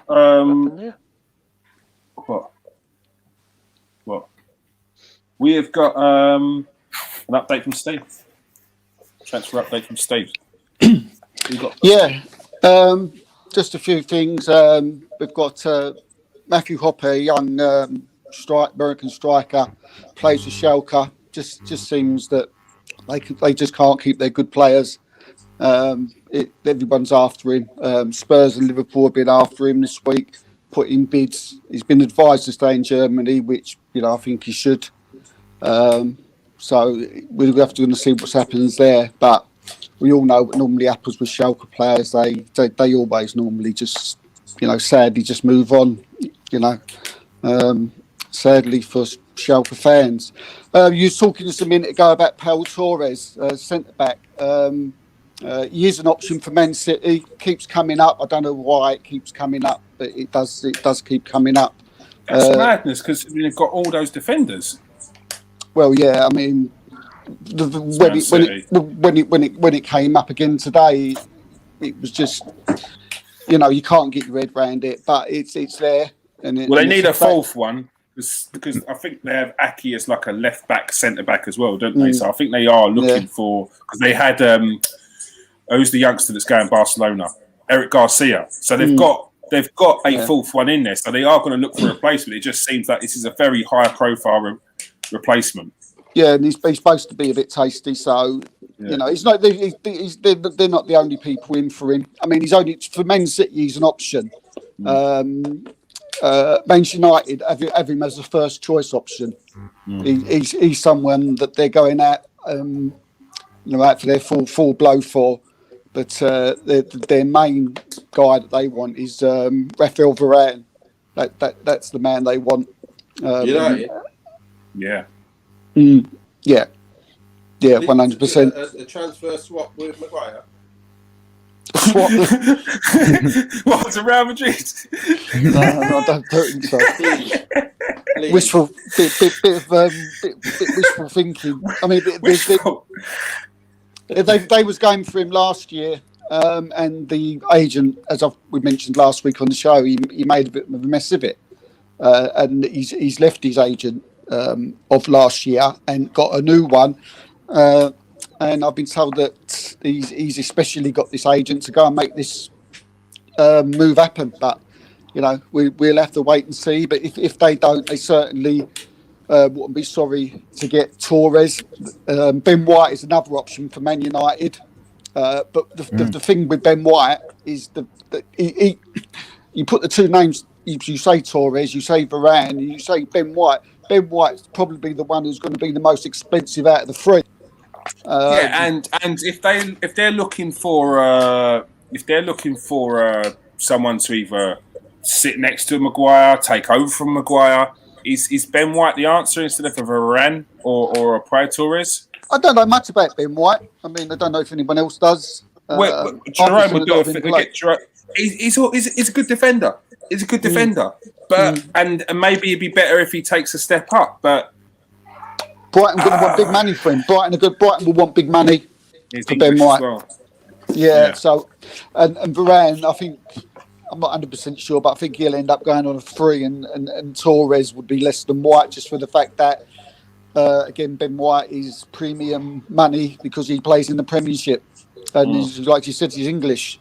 Yeah. PSG were inches away from bringing in Ramos in January. But at the last minute, a player pulled out due to interest from the Far East. It turned out that when he went over and had talks with the in the Far East, that they was offering him less money than actually PSG were. So that was quite funny. He probably thought he was going to be set for life. Exactly. Yeah. Milan have also shown an interest in Ramos and have spoken to him. I don't want to bring up that average age today. I don't want I mean, they got really hammered, didn't they, the weekend by Inter Milan 3-0, which wasn't good for them. Yeah. How old is Ramos? About 34, I think. Yeah. Feels like he's 50. He's been around for years.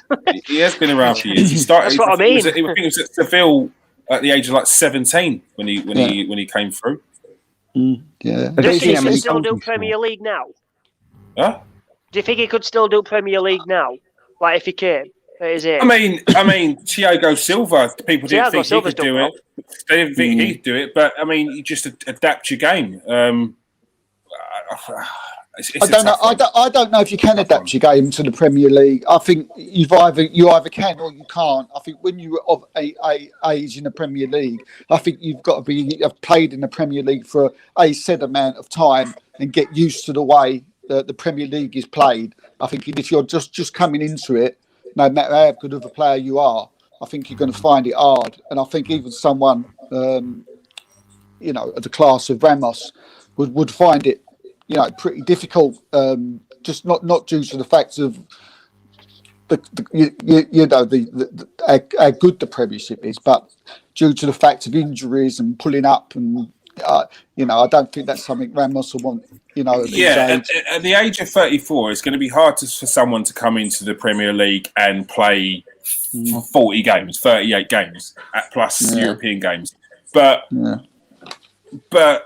I mean, like I said with Thiago Silva, these players have played Champions League and have dealt with many players that have different attributes, pace, strength, a lot, and still managed to be able to deal with it. So I mean, apart from Diego Silva, has there been anybody else of that age that's came in? That's world class, that's come in from another league. I don't think many players from that age that are world class have come from another league.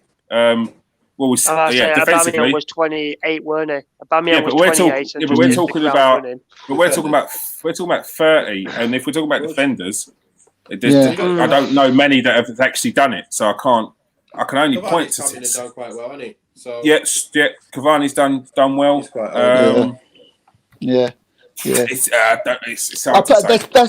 That's probably why the Milan move, as said to me, is an attractive option to Ramos, because they don't have to do that much running in the Italian league. It's more sort of tactical and more. Yeah, he might follow someone like Cristiano. I don't know how personally he's going to get on with not being able to score 15 goals a season if he was to go to the Italian league. That might be a problem for him himself. But they might want him from up front, take over from Ibrahimovic. maybe, or Mandzukic. There you go. But as far as any Man United interest goes with Ramos, there isn't any, because there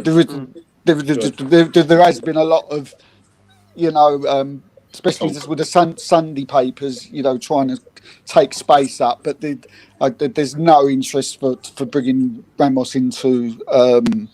That's good. Into United. Milan or PSG. Yeah.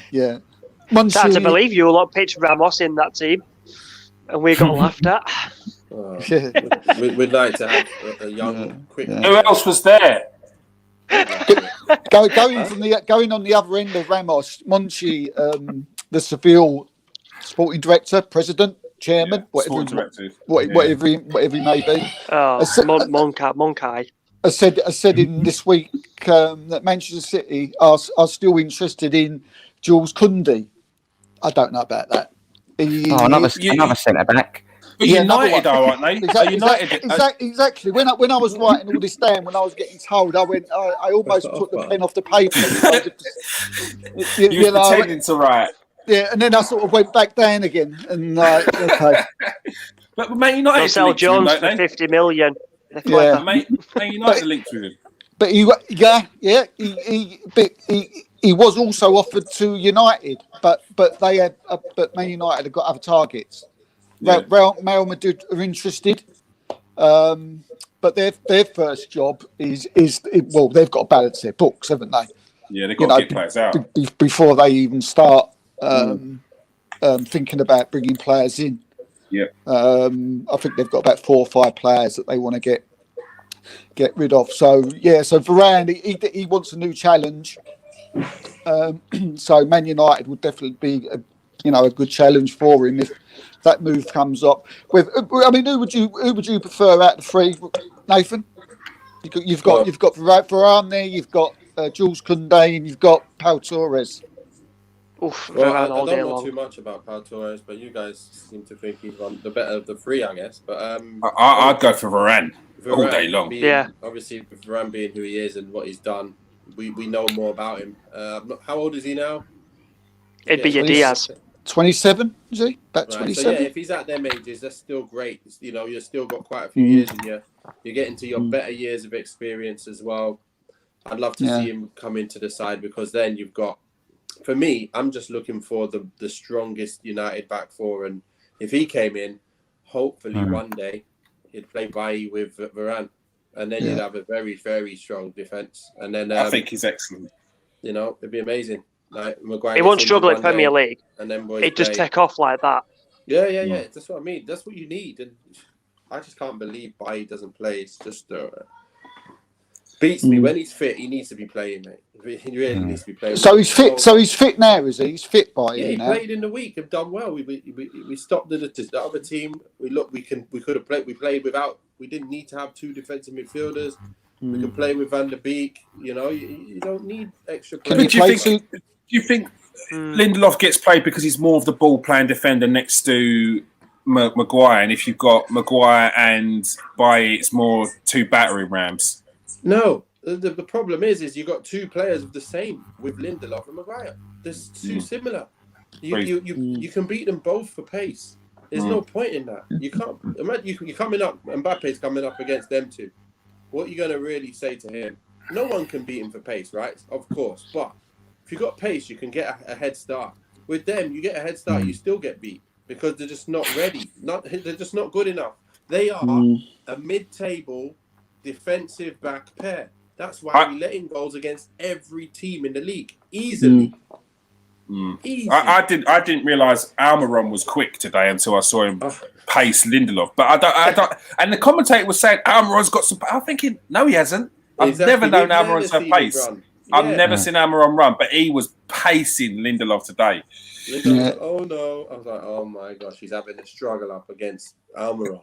That's what I'm saying. And then you have a struggle up against Joe Linton. And I'm like, if we're struggling against every single team, letting goals in for fun against every bottom team, there's something wrong. Man United should not be struggling against them type of teams. It's that simple. We need to be shutting these guys out so they never even have a shot. But every week it's the same thing. Could he be holding him back, Nathan? Could he be holding him back? Because he gets a lot of injuries, playing 2 games a week. Bailey. No problem. If he gets injured, he's injured. But while he's fit, play him. That's what I'm saying. Like, if he's fit, he needs to play. The amount of games he's going to be injured anyway, then he doesn't play in them games anyway. But just let him play. If he's fit, please, just get in the team. Because we don't have no one else good enough to make us so strong compared to that. Yeah. I've got another one here. There's something Jerome might be able to, when he gets time, going through all these other players. There's a guy called Andre Silva. He was recommended to 4 Premier clubs in January: Everton, Manchester United, Spurs, and Chelsea. He was offered it, but he's by a very, very high-end independent scout who used to play in the Premier League. Chelsea and Man United actually they wasn't interested, but Everton and Spurs were, and they made bids, but they were rejected. I've asked Marie, maybe she's trying to find out a little bit more about that. I'm not too sure too much about the player. Andre Silva, good player. He's at AC Milan. He's very highly regarded when he was at Porto. I think he's one of Portugal's top prospects when he was a youngster. Very, very good player. Didn't quite hit the heights when he was at Milan, but still done well, and he seems to be doing well since he's gone to Frankfurt. Oh, nice one. So, and a nice little story that I think me and Kieran spoke about yesterday. 17-year-old footballer called Lucas Guma Diop, defensive midfield player. He's been given one of those tags. He's been tagged as the new Paul Pogba in Pochettino's very first game for PSG. They played St Etienne. They drew 1-1. He was man of the match. He run the midfield. He had Verratti in his pocket. Now Pochettino wants to take it for PSG. Lucas, what's his name? Lucas Guana. Yeah, Jerome, you had a little look at him. What's he saying? Yeah, player, absolute player. So he 17 as well. Yeah, 17. He only made his debut for the first team in September. And yeah, he's already racked up like 20 odd appearances for them. I think looking at him, he reminds me more of like a Bissouma in terms of just his key strength is just winning the ball back. Like if he's on a 1v1 trying to win the ball back against someone, like it's his. And for someone at that age to do it is ridiculous. It's not as if he's like, a young forward thinking, tricky player. He's like winning the ball back off of men. He is. When I looked at him, he looks like a strong, and he's tall, quite slight, but he's so strong. Yeah, I think that's his main strength is being able to tackle and win the ball back. It looks like he breaks up nicely. He could be frightening in a few years. Yeah. At 17, you're bossing Verratti out of a game. I mean, that says a lot, doesn't it? Yeah. I mean, a lot of people admire Verratti. I mean, we all know how good Verratti is, and Pochettino just spotted him straight away and wanted him, but he's probably in that side. I didn't know he played that many games, 20 games. What Jerome found out, I didn't know that. But he's like you said, the build of him, the size of him for a 17-year-old is probably the reason why, and especially in that position where he plays. Yeah. And but then you look at his face, and he looks like a 12-year-old. He is a baby. But, What's his name? What's his name?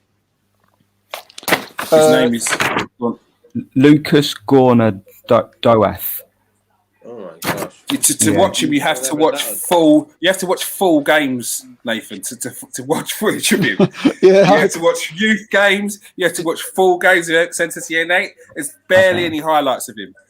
Wow! But he's something else. Did you have to watch that 60 minutes one, Jerome? To watch? Mate, I've been watching for hours. No. A scout.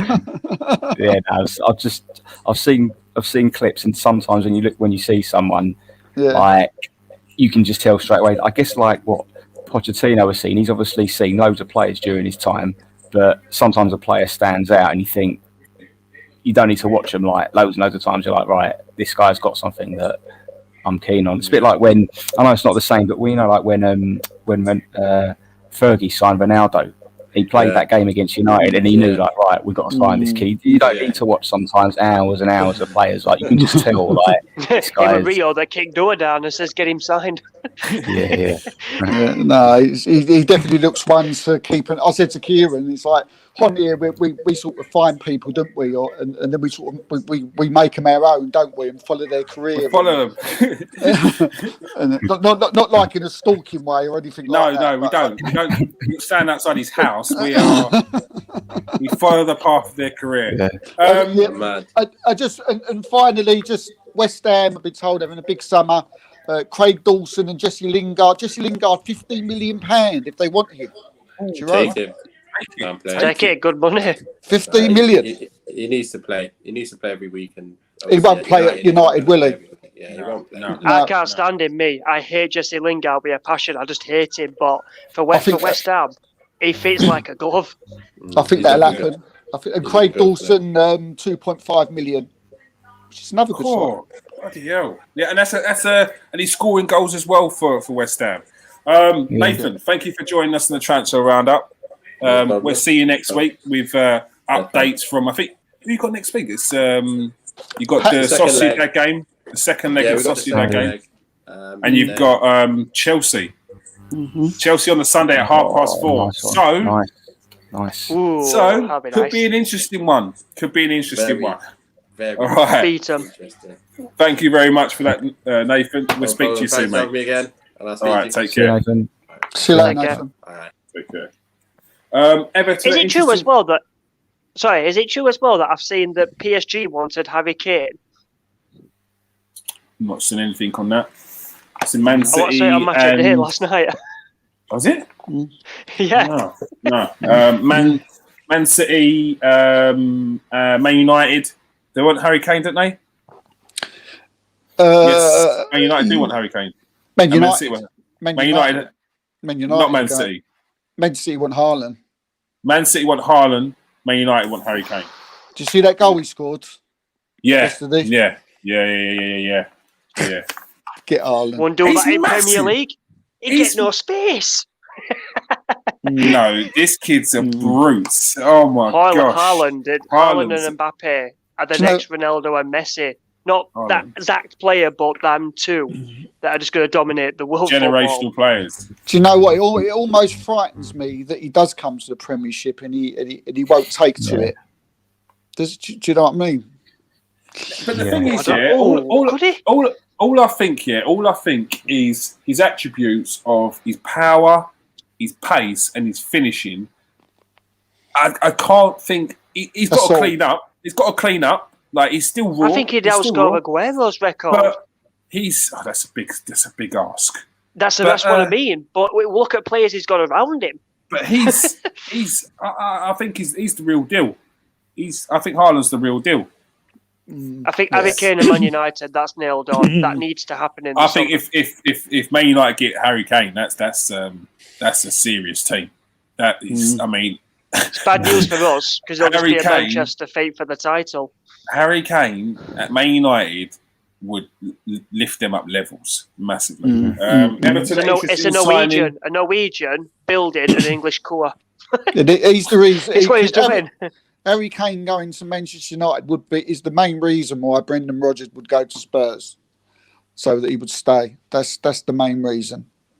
Whether that's good enough a reason. I was told today that Scott Parker is in the running to be Tottenham's new manager. Oh, Scott Parker. What? Yeah. What?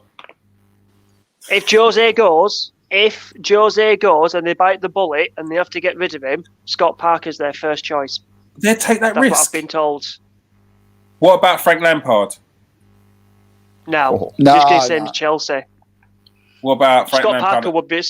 Scott Parker would be ideal for Tottenham, in my opinion. Look what he's done with Fulham, and then look what he could do with that Tottenham team. But I think he'd be tailor-made. But you're talking about the comparisons of look what he's done with Fulham. He could take that into Tottenham, but with Fulham, what egos have you got of Fulham besides who's their striker? Oh, I don't mean egos. I just mean like play style. They'll actually attack for once. This is part of the thing. Scotty Parker, with his 2 years of management or 2.5 years of management, has to go into a team and tell the likes of Harry Kane, there's these big things that that's a massive risk. I don't think part of the reason. It's part of the reason why I think Levy brought in Mourinho, because he wanted a big personality, which it hasn't worked. No, he was brought. They'd have to get rid of Kane and so just to pay him off. Jose Mourinho was brought into Spurs for one reason, and that was to win something. Win a trophy. Yeah. That was to win something. So I like Scott Parker. I think he's great, and I wish he could. And I'll pray that he could have a chance to manage Spurs. But I don't think Levy would say. I think that's big because you're going down again. Because he wants someone to come in and win him a trophy. Yeah. That's a big ask for Scott Parker to go in. That's what this person's told me. What obviously Mourinho would see out the season, the Carabao Cup, that is their only chance of a trophy. Obviously Europa, but I don't think they're going to win that. There's too many good teams. I think United are going to win that. And then basically with Tottenham, if they don't win that Carabao Cup, that's what Levy is after. He just wants that trophy, and once Mourinho gets that trophy, then that's what I've been told, is that Scott Parker will be the replacement for Jose for next season. He already knows that Harry Kane is probably going to go. Son is still not signed his new deal. He's still waiting and mumbling and all that, because Dortmund are looking at Son. No disrespect. Are looking at him. No disrespect to Scott Parker, but he's hardly going to sort of impress Harry Kane, is he? Yeah, I think that'll be a massive. Harry, guess what? Don't worry, we're going to go on and win. We've got Scott Parker coming in. It's like a building job, though, isn't it? It's like a building job as well. No, but for instance, like you're talking like Brendan Rodgers to go to Tottenham.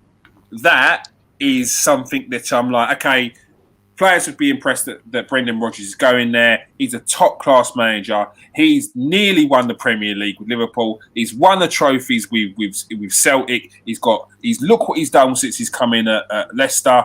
He's been excellent. One of the best managers in the league. Now, if Tottenham go and get him, that's a statement signing. If Tottenham go and get Scotty Parker, that, for not only just Tottenham, the fans, players there, they'll be looking at that and thinking, we're done. And that's nothing against Scott Parker, because he looks like he's going to be a top manager. Look, like you said, Si, look what he's done with Fulham.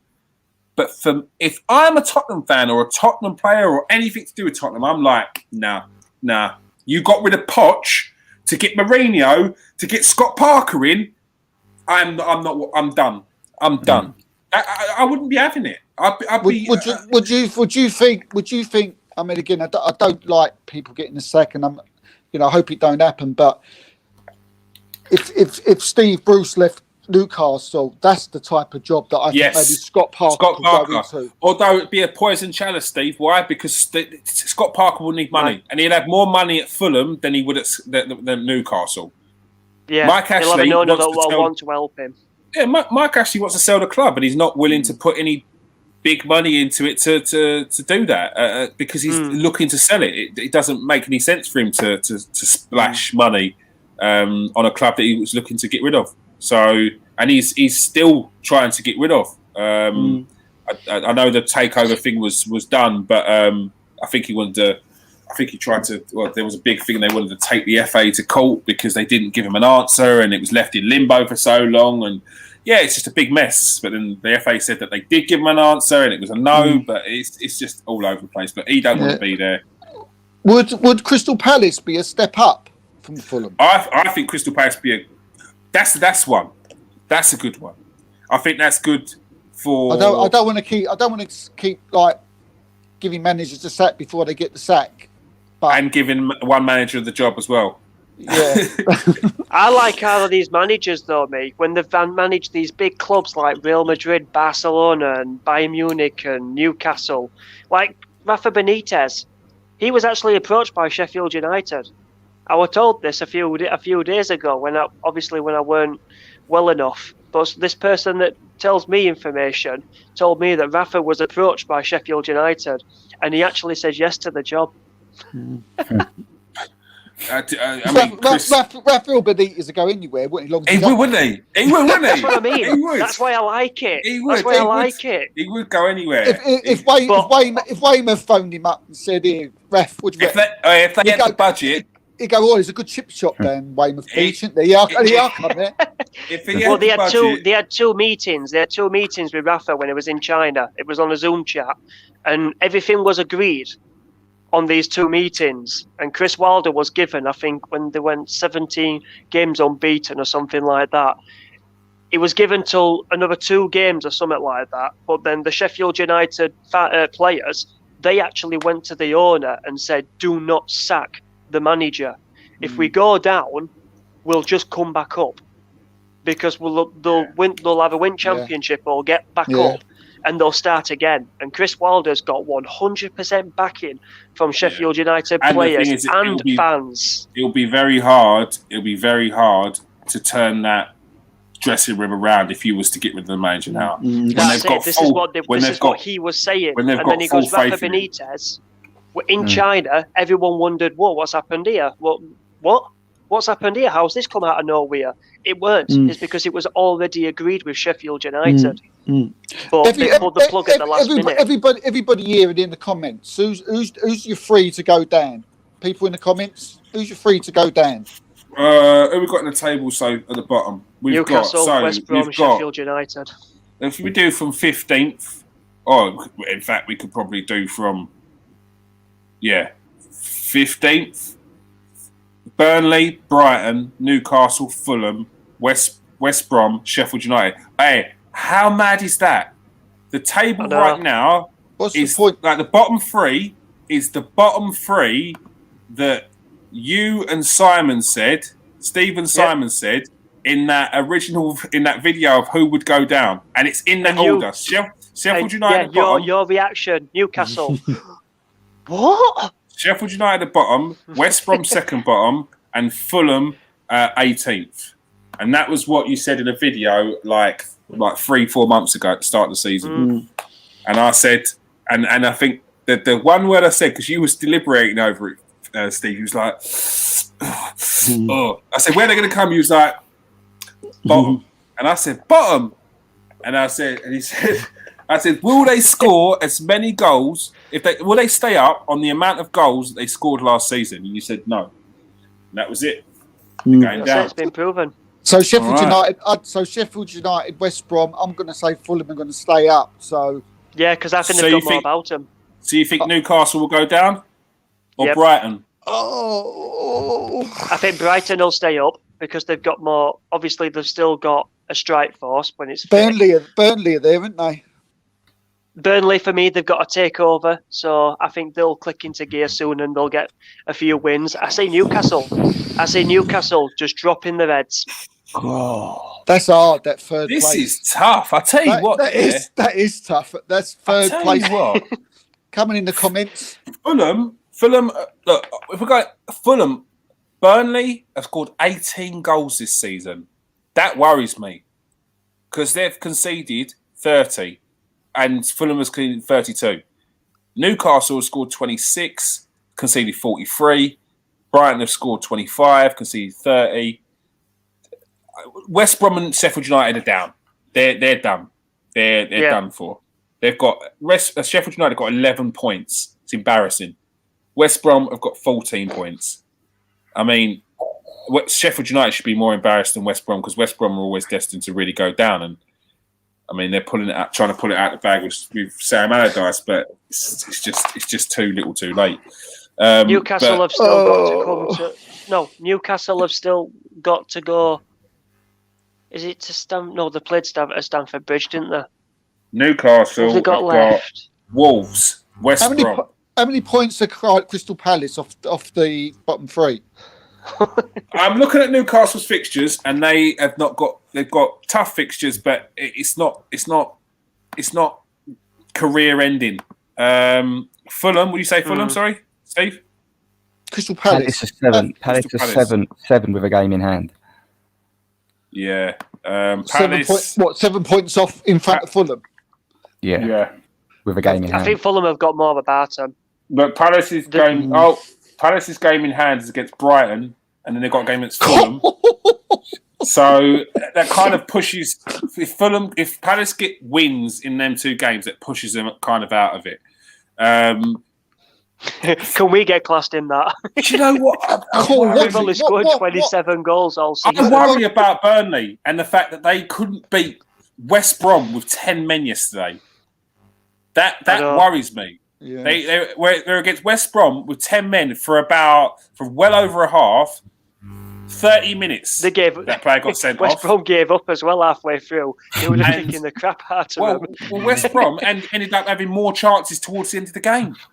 So I worry about Burnley because Burnley aren't keeping the clean sheets and they scored 18 goals. That's awful. Who are you saying in Burnley? I'm sticking with mine. Sheffield United, West Brom, Newcastle. Oh, God, if Newcastle go down. Newcastle and if they do go down this time, they'll not come back up. They win. Burnley just always... Oh, do you know what? Scrap that. I'm not allowed in the North East. Brighton. Brighton. Really? Brighton, yeah. Brighton have still got to play Leicester United, Newcastle are around them, West Brom are around them. That's trouble. They've still got to play Crystal Palace around them, Everton, Chelsea, Leeds, Wolves, Man City, Arsenal last game of the season. I'm saying Fulham are getting out of it, so I've got to go Burnley. Burnley. Going Burnley. I'm sticking with Newcastle. I still think I think they're gone. Tough one. I'm the host, so I get away without answering the question. But Jerome, you're next. I'm trying to think. They ain't really got a goal scorer at Burnley, have they? No, they ain't. That's what I'm saying. Burnley have not got a goal scorer. They scored 18 goals this season and couldn't score against 10 men yesterday against arguably... Is that the worst defence in the league? Newcastle have lost Callum Wilson for about 2 months. Oh, is it? Yeah, it's about a month or 2 months, innit? Hamstring. Ligaments injury or something like that. So that's suckered them. They stuck with Joe Linton as a striker. Going Burnley. I don't think Brighton will go. Oh, Oliver says Crystal Palace, Fulham. Oh, no, sorry, you didn't. Oh, Oliver says, yeah. Crystal Palace, Sheffield United and West Brom will go down. Oliver, that's his choice. Gareth, West Brom, Sheffield United and Brighton. Should we do top 4 next and Europa? West Brom, Newcastle and Sheffield United. Yep. Boom. All right. Jerome Big Sam is still not picked. Oh, mate, I can't call it.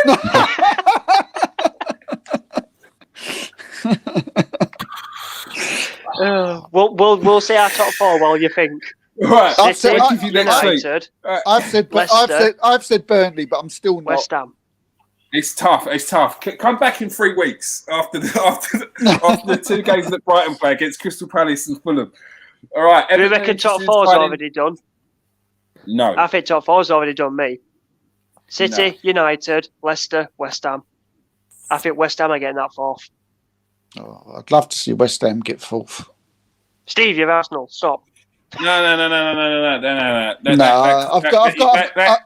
can't be. There's 2 points between fourth and fifth. There's 5 points between fourth and seventh. I can't have that. That's the top four already.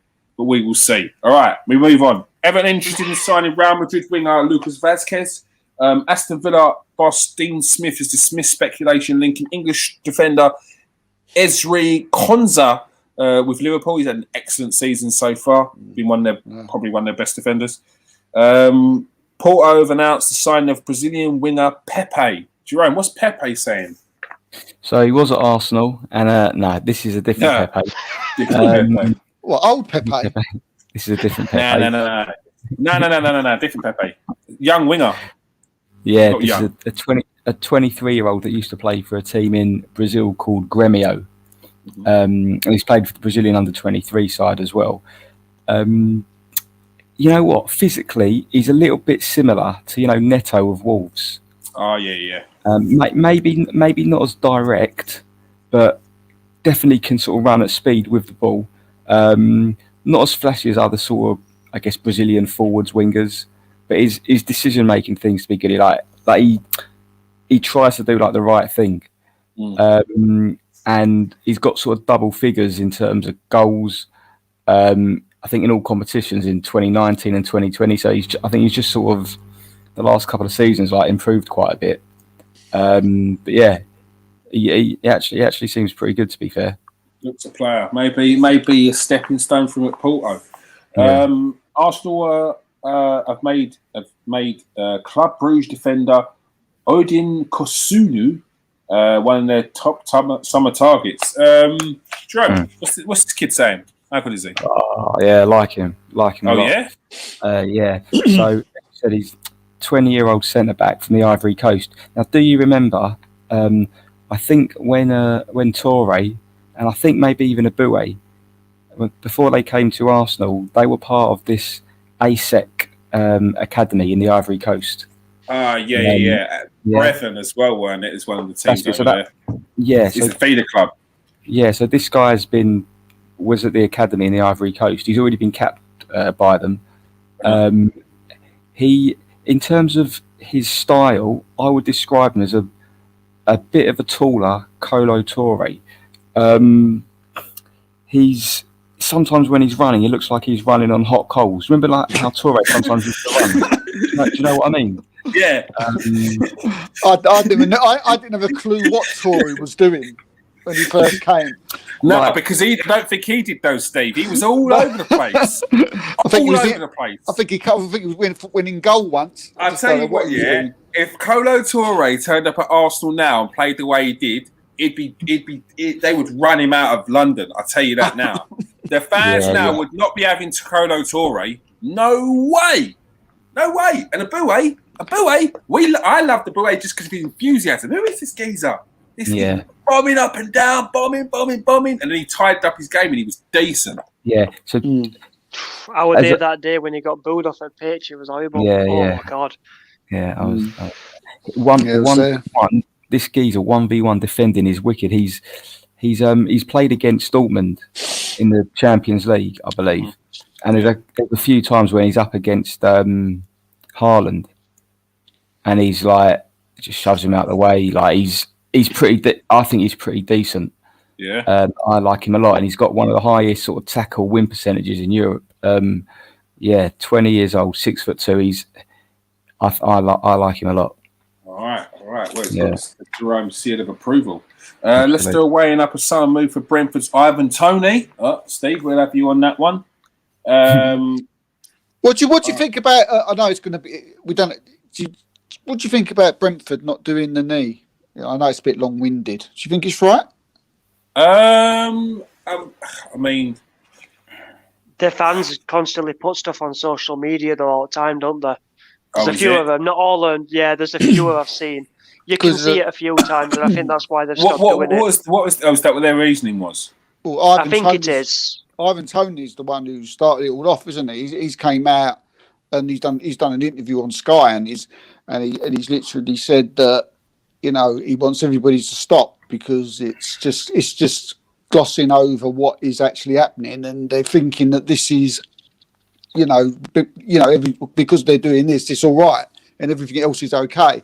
So Ivan Toney's come out and said, "I don't want." I mean, if he's coming from that angle, then that's what he said. Yeah. Then I watched Zaha's interview. That's for the good of it. That interview. I agreed with Zaha 100% what he said.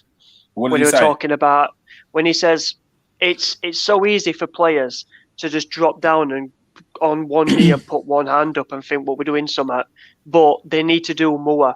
Just doing the knee is not doing anything. All it's doing is making everyone do it to a routine, and then it's, well, we're doing our bit, when in reality we're not.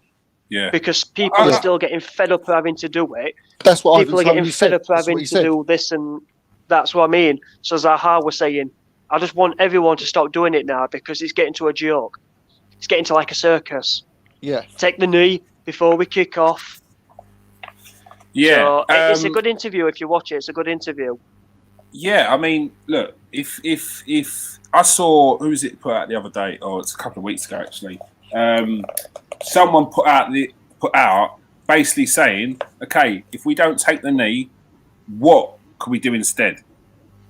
What I didn't like, was that every other response, or pretty much every response, was just about not taking the knee, and it's that mentality that annoys me. Okay, if you not taking the knee, it's fine, but all you seem to do when someone asks you what we should do instead, what can we do to take this forward? You're telling me about how BLM's a Marxist organisation and taking the knee is wrong. That's not what has been asked of you. It's asked, what do we do to change things?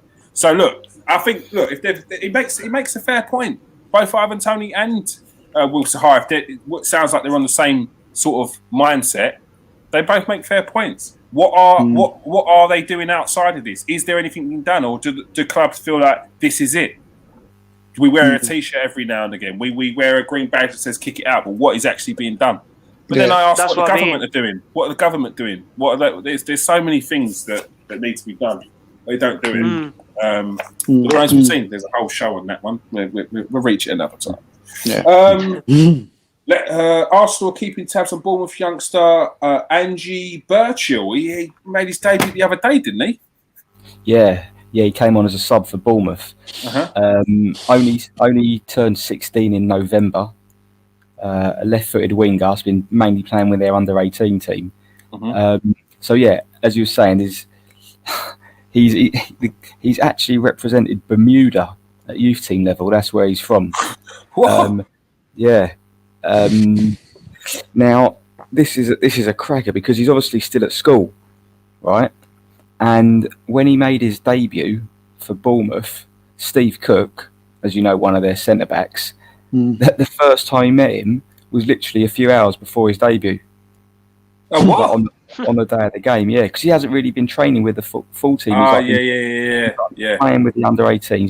He's impressed, he impressed the manager at the time. And he's got not thrown straight in because he came off the bench, but he's there's not tons of footage of him, to be honest. But he's one of these attacking left-footed winger. But mate, he's only 15 a few months ago. He's playing. It's madness. It's madness. But keep an eye on him. Keep an eye on him. One for the future.